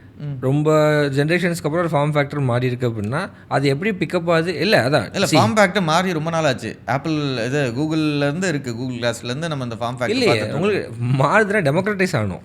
அது கரெக்ட். ஃபார்ம் ஃபேக்டர் வந்ததுக்கும் யூஸ் பண்ணுறதுக்கும் டிஃப்ரென்ஸ் இருக்குது. கண்டிப்பாக யூஸ் ஆகுமான்றது தான் நான் அதான் சொல்கிறேன். இல்லை இந்த ப்ரைஸ் பாயிண்ட்னால எல்லாம் ட்ரை பண்ணுவாங்க. கூகுள் இந்த ப்ரைஸ் பாயிண்ட் கொடுக்கல. ஃபர்ஸ்ட் டைம் இந்த ப்ரைஸ் பாயிண்ட் கொஞ்சம் கொண்டு வந்திருக்கான் அப்படின்னா அதை அப்ரிஷியேட் பண்ணுறான். அதை அவன் கொண்டு வந்திருக்கான். இதுலேருந்து அவன் ஆப்ஸ் பண்ணட்டும். இதை அது வந்து டெவலப்பர்ஸ் கையில் இருக்குது, ஃபிகர் அவுட் பண்ணுறவங்க கையில் இருக்குது. பட் இந்த ப்ரைஸ் பாயிண்ட்டுக்கு வந்து இன்ஜினியரிங் பண்ணி கொண்டு வந்திருக்காங்க. அதுதான் அப்ரிஷியேட் பண்ணுறேன். அது வந்து இதுக்கப்புறம் அதான் நம்ம பிஸ்னஸ் இல்லாததுக்காக எதுவுமே பண்ணக்கூடாதுன்னு சொல்லாமல் இவன் அது பண்ணிட்டான். இப்போ இதுலேருந்து எப்படி எவால்வ் ஆகுதுங்கிறத டைம் எடுத்து பார்ப்போம். என்ன ஆகுது அதுங்கிறத பார்க்கணும். இப்போது இது வந்து AR/VR market, AR and AI wearables market 2027 வந்து $40 பில்லியன் மார்க்கெட்டாக இருக்குன்னு சொல்லி ப்ரிடிக்ட் பண்ணுறாங்க. 20% CAGR இருக்குங்கிறத வந்து சொல்கிறாங்க. ஸோ இவங்க competitor Babel Vision Pro, Google glass, Samsung இந்த மாதிரி இருக்குது. அப்புறம் கன்சியூமர் ரியாக்ஷன் வந்து ஒரு இன்ஃப்ளூயன்சர் கல்ச்சருக்கு வந்து பயங்கர யூஸ்ஃபுல்லாக இருக்குது. ஏன்னா அவங்க கேமரா எடுத்துகிட்டு போயிட்டு யாரும் இதுக்கப்புறம் லாக் பண்ண வேணாம். கண்ணாடியை போட்டுக்கிட்டே லாக் பண்ணிட்டு லைவ் பண்ணிட்டு போயிட்டுருக்கலாம். அவங்களுக்கு அந்த ஒரு அண்டர்ஸ்டாண்டிங் ப்ரைவசி இஷ்யூ மாதிரி வருது. ஆல்ரெடி நடந்துட்டுருக்கு. நீங்கள் இன்ஸ்டாகிராம் போனீங்க அப்படின்னா ஷார்ட் வித் ரேபேன் கிளாஸ் அப்படின்னு சொல்லிட்டு பாட்டம் லெஃப்ட்டில் போட்டு ஆல்ரெடி இதை ஷூட் பண்ணி போஸ்ட் பண்ணிட்டு தான் இருக்காங்க. ஓகே, பப்ளிக்காக இன்ஸ்டாகிராம் ரீலே போஸ்ட் பண்ணிட்டு தான் இருக்காங்க. அடுத்து ஃபேஷன் ஸ்டேட்மெண்ட், இந்த மாதிரி விஷயங்கள் தான் இந்தியன் மார்க்கெட்டுக்கு வரும்போது இன்னும் எவ்வளோ அப்யூஸ் பண்ணுவாங்கன்ற மாதிரி எனக்கு ஃபீல் ஆகுது. கரெக்டு. அதான் கன்சென்ட் இல்லாமல் வீடியோ எடுக்கிறதெல்லாம் வந்து யூஎஸ்லி அப்படி தான் பண்ணிட்டு இருக்காங்க. இல்லை அது கரெக்ட். பட் அதெல்லாம் வந்து ஒரு லெவலுக்காவது இது இருக்கும்போது இது ரொம்ப இந்தியன் மார்க்கெட் வந்து அதுக்கு ரைட் மார்க்கெட்டான்ற மாதிரி பார்க்குறேன். எதுக்கு கன்சென்ட்லாம் வந்து எத்தனை பேருக்கு கன்சென்ட் வாங்கணும்னையாவது தெரியும். யூஎஸ்லேயும் யாரும் வாங்கலை. இல்லை யூஎஸில் வாங்கலை, பட் இந்தியாவில் சொல்கிறேன். இல்லை நான் சொல்கிறது யூஎஸ்லேயுமே வாங்கலை. ஃபர்ஸ்ட் வேர்ல்டு கண்ட்ரிலே பண்ணாமல் தேர்ட் வேர்ல்டு ஒன்றுமே வாய்ப்பு இல்லை. அப்போ இங்கே வரும்போது எவ்வளோ தூரம் அதை மிஸ்யூஸ் பண்ணுவாங்கன்ற மாதிரி தான் நான் பார்க்குறேன். எல்லாத்தையும் மிஸ்யூஸ் பண்ணவும் செய்வாங்க, நல்லா யூஸ் பண்ணுவாங்க. நம்ம ஏன் ஆப்டிமிஸ்டிக்காக யோசிக்கிறேன் கொஞ்சம். ஓகே, அடுத்து எனக்கு வந்து கொஞ்சம் ஃபன்னியாக இருந்த நியூஸ் இது. ஆரக்கிளோட $300 பில்லியன் டீல். இது வந்து எனக்கு பயங்கர, நான் அந்த நியூஸை பார்த்ததுலேருந்து எனக்கு ஏதோ கும்பி கம்பா அந்த மாதிரி தான் இருந்துச்சு. இப்போ இந்த டீல் நான் வந்து ஜஸ்ட் டீலை மட்டும் தான் பேசுகிறேன். ஓகே, ஆரக்கிள் வந்து ஒரு 5 இயர் டீல் ஓப்பன் கூட சைன் பண்ணியிருக்காங்க. $300 பில்லியன் சைன் பண்ணியிருக்காங்க. சைன் பண்ணி அடுத்த நாள் லாரி எலிசன் வந்து வேர்ல்ட்ஸ் ரிச்சஸ்ட் பர்சன் ஆகிறாரு. மார்க்கெட் கேப் கண்ணப்புறம் டெவலப் ஆகுது. லாரி எலிசன் மட்டும் மோர் தென் 40% ஈக்விட்டி ஆரக்கிளில் ஓன் பண்ணுறாரு. இப்படி போகுது. ஓப்பன்ஏஐ வந்து $100 பில்லியன் NVIDIA கிட்ட இன்வெஸ்ட்மெண்ட் வாங்குறாங்க. ஓகே, இப்போது ஆரக்கிள் என்ன பண்ணுது அப்படின்னா ஓப்பன்ஏஐயோட ப்ரைமரி க்ளவுட் இன்ஃப்ராஸ்ட்ரக்சர் பார்ட்னராக வந்து ஆரக்கிள் வராங்க. ஓப்பன்ஏஐயோட க்ளவுடு ஃபுல்லாக இப்போது ஆரக்கிளில் ஹோஸ்ட் பண்ணுன்னு சொல்லிட்டு வராங்க. ஆரக்கிள் என்ன பண்ணுறாங்க அப்படின்னா NVIDIA சிப்ஸை வாங்கி இதை ஹோஸ்ட் பண்ணி அதுக்கு சாஃப்ட்வேர்லாம் பில்ட் பண்ணுறாங்க. ஓப்பன்ஏஐயில் NVIDIA $100 பில்லியன் இன்வெஸ்ட் பண்ணுறான். சிப்ஸையும் ஹார்ட்வேர் இன்வெஸ்ட் பண்ணுறான். ஸோ இந்த சைக்கிள் இப்போ பணம் மூவ் ஆச்சா அந்த கேள்வி இருந்துச்சு. ஆரக்கிள் வந்து ஓப்பன்ஏஐ வந்து ஆரக்கிளுக்கு $300 பில்லியன் கொடுக்கணும். ஓப்பன்ஏஐட்ட அந்த பணம் கிடையாது. ஓப்பன்ஏஐயில் NVIDIA $100 பில்லியன் நான் இன்வெஸ்ட் பண்ணுறேன் in terms of hardware and கேஷுங்கிறான். NVIDIAட்ட பணம் இருக்குது, பட் இவன் ஹார்ட்வேராக கொடுத்துருக்கிறேன் அப்படிங்கிறான். இப்போ இந்த இன்ஃப்ரா அந்த $300 பில்லியனுக்கு ஒன்று செட்டப் பண்ணுறாங்கல்ல, அதுக்கு சிப்ஸ் கொடுக்கறது NVIDIA. ஸோ இதுலேருந்து இந்த சர்க்கிள் வந்து பயங்கர ஆக்சுவலாக நீ ஆரக்கிள்னு சொல்லும் போதே எனக்கு அது ஒரு தமிழ் சீரியல் மாதிரி தான் இருக்குது. எவ்வளோ வருஷம் தாண்டா இருக்கீங்க நீங்கள் வாட்டில் வந்து இருக்கீங்க, என்ன பண்ணுறீங்க அப்படின்ற மாதிரி இருக்குது. அதில் இந்த கதையும் சேர்த்தேன்னு பார்த்தீங்கன்னா கரெக்டு தான். தமிழ் சீரியலில் தான் இந்த மாதிரி வந்து உனக்கு இங்கேருந்து இங்கே போகுது உனக்கு. இல்லை இன்றைக்கி நிறைய பேருக்கு ஆரக்கிள் என்ன பண்ணுறாங்கன்னே தெரியாது. ஆமாம், எக்கச்சக்க பேருக்கு ஆரக்கிள் கம்பெனி இவ்வளோ பணம் பண்ணுது, என்ன பண்ணுதுன்னு தெரியாது. டேட்டாபேஸ், நெட்வொர்க், சர்வர்ஸ், இன்ஃப்ரா ஃபுல்லாக மேனேஜ் லைக் ஏதோ நீங்கள் இதுதான் அந்த என்டர்பிரைஸ் எஃபெக்ட்ன்றவாங்க. ஆக்சுவலாக நீ என்டர்பிரைஸை பிடிச்சிட்டேன்னா அதுக்கடுத்து இந்த மாதிரி ரெஸ்ட் எடுத்த மாதிரி தமிழ் சீரியல் மாதிரி நீ உட்காந்துருக்கலாம். அதுவாக ஸ்லோவாக போயிட்டே இருக்கும். அதாவது அந்த சீரியல் முடியணும்னா எவ்வளோ லேட் ஆகும், அந்த அளவுக்கு ஒரு இது இருக்கும். இப்போ ஆரக்கிள் வந்து $300 பில்லியன் வந்து புதுசாக 150+ டேட்டா சென்டர்ஸ் வந்து செட் பண்ண போகிறாங்க இந்தியாவில். NVIDIAலேருந்து வாங்குவாங்கல்ல, NVIDIAலேருந்து சிப் வாங்கணும், வேற எங்கே போகிறது? NVIDIA சிப் வாங்கி GPUs அங்கே தான் வாங்கி ஆகணும். இப்போ இது வந்து இந்தியா, ஆஃப்ரிக்கா, லாட்டின் அமெரிக்கா இங்கே எல்லாத்தையுமே செட்டப் பண்ண பிளான் பண்ணிருக்காங்க. தேர்ட் வேர்ல்டு கண்ட்ரிஸை செட் பண்ணி பிளான் பண்ணிருக்காங்க. க்ளவுடோட டேம் வந்து 2027 வந்து $1.5 trillion இருக்குன்னு சொல்லி ப்ரொஜெக்ட் பண்ணுறாங்க. Cloud overall AWS, GCP, Azure எல்லாம் சேர்த்து $1.5 trillion இருக்குங்கிறத ப்ரொஜெக்ட் பண்ணுறாங்க. ஸோ இவங்க இந்த கேங்கை மட்டும் இந்த 3 பேர் சேர்ந்து மட்டுமே கிட்டத்தட்ட $1 billion மேலே வருஷத்துக்கு NVIDIA GPUஸில் மட்டும் இன்வெஸ்ட் பண்ணுவாங்கன்னு சொல்லி பிளான் பண்ணிட்டுருக்காங்க. NVIDIA வந்து திருப்பி ஆரக்கிளில் வந்து $4 billion மேலே வந்து 2024-2025 இன்வெஸ்ட் பண்ணுறதுக்கு பிளான் பண்ணிட்டுருக்காங்க.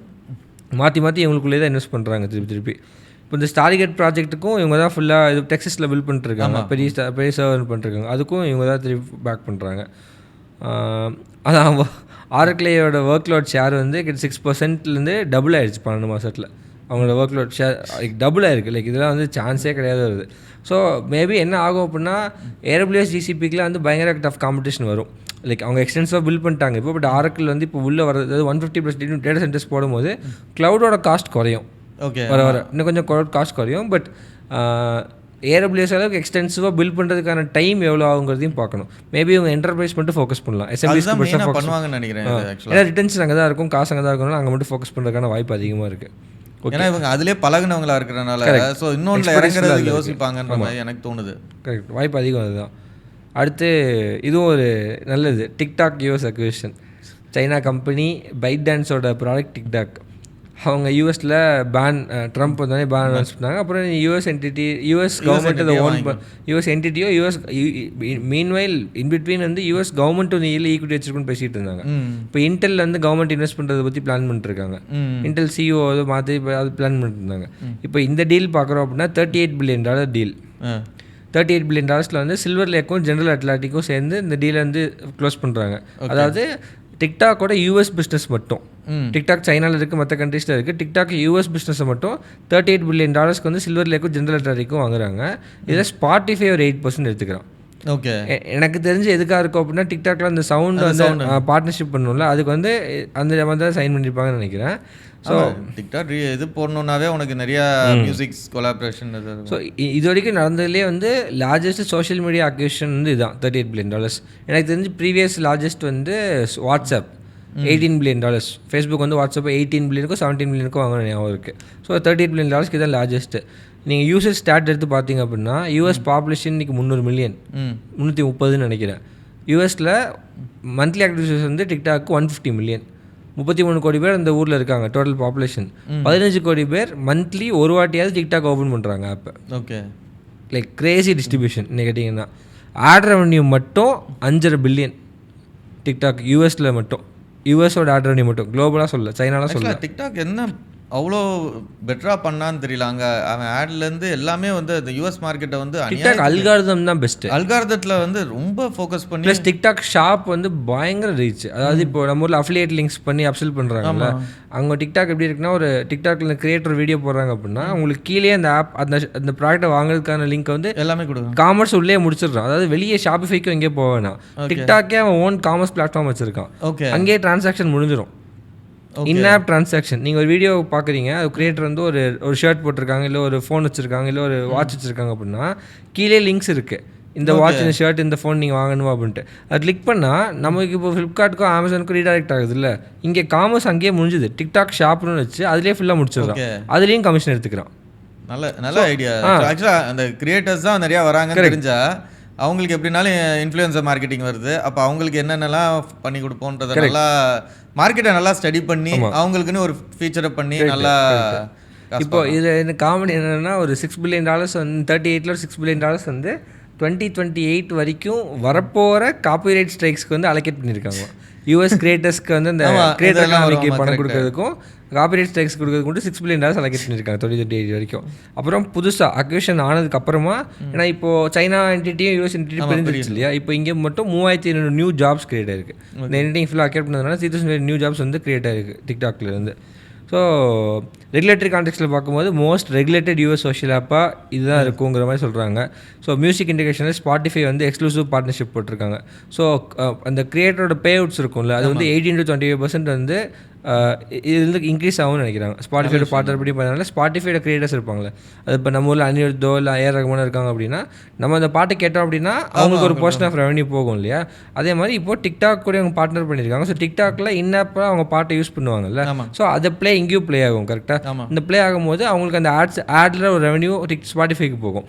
அதனால அந்த கிரியேட்டர்ஸ்க்கு வந்து 18-20% ரெவன்யூ இன்க்ரீஸ் ஆகும்னு சொல்லிட்டு அவங்க ப்ரிடிக்ட் பண்ணுறாங்க. கல்ச்சர் இப்போ வந்து யூஎஸில் இருக்கிற ஆடியன்ஸ் வந்து அப்போ என் மீமில் யார் ஓன் பண்ணுறானோ ஓன்ஸ் மை மீம்ஸுங்கிற ஒரு ஹேஷ்டேக் வந்து பயங்கர ட்ரெண்ட் ஆயிடுச்சாங்க. பட் என்னோட மீம் வந்து சைனாவில் இருக்குமா இப்போ யூஎஸில் இருக்குமா அது சொல்லிட்டு பயங்கர ட்ரெண்ட் ஆகி கிட்டத்தட்ட ஒரு கோடி பேருக்கு மேலே இந்த மென்ஷன் மட்டும் பண்ணியிருக்காங்க, இந்த ஹேஷ்டேக் மட்டும். இது டிக்டாக் ட்ரம்ப் பேன் பண்ணோனையும் ஒரு சைனா ஆப் வந்து அவ்வளோ ஃபேமஸ் ஆச்சு, டிக்டாக் மாதிரியே இருக்கிறது. ஏன்டா அது சைனா இதுன்றனால தான். எங்கள் இந்தியாலையா? இல்லை இல்லை யூஎஸ்லையா சைனா ஆப்பா? ஆமாம். ஓ எக்ஸாக்டாக டிக்டாக் மாதிரி. அதில் பார்த்தோன்னா சைனாவில் வந்து யூஎஸ் கண்டென்ட்டில் போட்டுட்ருக்கான். ஓ அந்த மாதிரி அது கம்ப்ளீட்டாக ஒரு வைரலாக ஆச்சு ஒரு ஆப்பு. ஓகே, என்ன பேர் தெரியலையோ? அது சைனீஸ் பேரில் இருந்துச்சு, நான் டவுன்லோட்லாம் பண்ணி பார்த்தேன். நம்ம இந்தியாவில் அவைலபிளாக இருந்துச்சு. எப்படி விட்டாங்க? ஓகே, கம்ப்ளீட்டாக சைனீஸ் ஆப் அது. செக்மெண்ட் அவ்வளோதான். லைக் நம்ம பிக் பண்ண நியூஸஸ் எல்லாமே 11 நியூஸஸ் பிக் பண்ணி தான் பிக் பண்ணிட்டோம். ஒரு குட்டி ரீகேப்னா உங்களுக்கு ஏதாவது தாட்ஸ் ஷேர் பண்ணுறதுக்கு இருக்கா? இது எப்படி போகுது, மக்கள் எப்படி பார்க்குறாங்கன்றது? இல்லை அது இல்லை, இன்றைக்கி வந்து நியூஸ் பற்றி. இன்றைக்கி நியூஸ் எல்லாமே நல்ல நியூஸாக இருந்துச்சு. இல்லை இல்லை அது அவங்க சொல்லட்டும், நான் சொல்கிறது எனக்கு பேசுகிறதுக்கு எனக்கு தெரிஞ்ச நியூஸாக கொஞ்சம் இருந்துச்சு, கொஞ்சம் டிஸ்கஸ் பண்ணக்கூடிய ஒரு விஷயமா இருந்துச்சு. ஸோ நீ எடுத்துகிட்டு வரேன்னு சொல்லும் போது எனக்கு பயமாக இருந்ததுன்னா நீ நிறையா நியூஸ் கொண்டு வருவேன், அதை பற்றி ஒன்றுமே தெரியாமல் நம்ம உட்காந்துருந்தோன்னே எப்படி? ரொம்ப தன்னடக்கத்தரல பேசுகிறேன். ஸோ அப்புறம் நம்மளும் ஆடியன்ஸ் மாதிரி சரி நீயே சொல்லி எல்லாமே கேட்டுக்கிறோன்னு பார்த்தது பரவாயில்ல. எனக்கு வந்து இந்த ஃபண்டிங் வந்து கொஞ்சம் பெட்டராக இருக்குது, like compared to like 6 months back. இப்போ வந்து கொஞ்சம் பேக் ஆன் ட்ராக். பட் எல்லாமே லேட் ஸ்டேஜ், ஏர்லி ஸ்டேஜ் வந்து ரொம்ப கம்மியாக இருக்குது. இந்த யூஎஸ் இன்ஸ்டெபிலிட்டி வந்து கண்டினியூ ஆக தான் செய்யும். ஏஐ ட்ரெண்ட் வந்து போய்கிட்டே தான் இருக்குது. ஓப்பனே இப்போ ஒரு $40 billion வந்து டீல் க்ளோஸ் பண்ணுற மாதிரி இருக்குது. பை த வே இன்றைக்கி வந்து நாங்கள் September 30 இதை ஷூட் பண்ணிகிட்ருக்கோம். ஸோ இது ரிலீஸ் ஆகும்போது நிறைய அப்டேட்ஸ் வந்துருக்கலாம். நாங்கள் இதை வந்து second weekend of every month release பண்ணுறாங்கிறத பிளான் பண்ணிகிட்ருக்கோம். ஸோ அந்த டைமில் நீங்கள் பார்க்கும்போது நாங்கள் பேசுகிற நியூஸ் ஏதாவது அவுடேட் ஆகிருக்கலாம், இல்லை ஏதாவது மாறி இருக்கலாம், டீலே மாறி இருக்கலாம், என்னென்னு நடந்திருக்கலாம். ஸோ அவ்வளோதான். இந்த வாரத்துக்கு வந்து இந்த மாதத்துக்கு இந்த ரேட்டிங் கொடுக்கலாம். நம்ம அநியாயத்துக்கு ஆஃப் டாபிக் போயிட்டோம். ஆமாம், நம்ம நெக்ஸ்ட் டைம் அதெல்லாம் கம்மி பண்ண ஆரம்பிக்கணும். கரெக்ட். நம்ம வந்து கொஞ்சம் இதெல்லாம் நாங்களும் புதுசு தான் இருக்குது. ஸோ என்ன பண்ணலாங்கிறத இதை பார்ப்போம். ஸோ வீட்டில் கொலாடி சொன்ன மாதிரி ஆயிரும். அப்புறம் இங்கே நாங்கள் அதான் இப்போது இந்த செக்மெண்ட்ஸ் இப்போது நாங்கள் சும்மா இது பிளான் பண்ணது தான். இதோட வந்து ஏதாவது சஜஷன்ஸ் இருந்துச்சுன்னா கமெண்ட் பண்ணுங்கள். லைக் இதோட இது யூஸ் பண்ணுங்கள், இதை ஷேர் பண்ணுங்கன்னு. மேபி நாங்கள் ஒரு வாட்ஸ்அப் கம்யூனிட்டி மாதிரியும் நாங்கள் க்ரியேட் பண்ணுறோம். அதுலேயும் வந்து நியூஸ் அப்டேட்ஸோ அந்த மாதிரி எதாவது பண்ணலாமா நாங்கள் பிளான் பண்ணுறோம். இல்லை உங்களுக்கு ஏதாவது நியூஸ் இருக்குது அப்படின்னா நாங்கள் ஏதோ ஒரு இன்ட்ராக்ஷன் மெத்தட் நாங்கள் மோஸ்ட்லி கமெண்ட்ஸ் இருந்தால் பெட்டர் நான் நினைக்கிறேன். இந்த வீடியோ பார்க்குறீங்க அப்படின்னா இந்த வீடியோ வந்து கமெண்ட் பண்ணுங்கள். நெக்ஸ்ட் வீக் வந்து ஏதாவது புது செக்மெண்ட் ஆட் பண்ணலான்னு நினைக்கிறீங்களா? நான் வந்து மீம்ஸ் ஆட் பண்ணலாமான்னு யோசிச்சுட்டு இருக்கேன். ஸ்டார்ட் அப் டெக் மீம்ஸ் நான் நிறைய பார்த்து என்ஜாய் பண்ணியிருக்கேன். பட் நிறைய பேர் என் சர்க்கிளில் இருக்கிறவங்களுக்கு அது என்னென்னு ரெஃபரன்ஸ் புரியாது. எனக்கு நான் யார்கிட்ட போய் காமிச்சு சிரிக்கிறேன்னு எனக்கு தெரியாது. நான் மட்டும் பார்த்து சிரிச்சுட்டு ஓகே அப்படின்னு க்ளோஸ் பண்ணிட்டு வச்சுருவேன். நான் போய் காமிச்சா அந்த மீமானுக்கு எக்ஸ்பிளைன் பண்ணணும். ஒரு ஜோக் எக்ஸ்பிளைன் பண்ணுறது தான் இருக்கலையே பெரிய ஜோக். ஸோ அதை வேணால் பண்ண வேணாம்னு சொல்லிட்டு இப்போ நம்ம இங்கே வந்தாலும் அதே மாதிரி ஆயிடக்கூடாது. கரெக்ட். அதனால தான் வந்து இப்போ நான் மேபி மீம்ஸ் வந்து இன்னும் காட்டலாமான்னு யோசிச்சுட்டு இருக்கேன். நெக்ஸ்ட் ஆக்சுவலாக நான் என்னன்னா வாட்ஸ்அப் கம்யூனிட்டி அந்த மாதிரி இல்லை வேணால் ஷேர் பண்ணலாம். பட் இங்கே அது ரிலவெண்ட்டாக வருமானு தெரியல. மேபி கமெண்ட்டில் சொன்னாங்கன்னா வேறு செக்மெண்ட்ஸ் என்ன ஆட் பண்ணலான்னு நீங்கள் சொல்லுங்கள். Any feedback, any constructive feedback, இது பாட்காஸ்ட் பற்றி மாற்றுறதை பற்றி எது இருந்தாலும் சொல்லுங்கள். So signing off Praveen Krishna, Chinmaya. Bye. பாய்.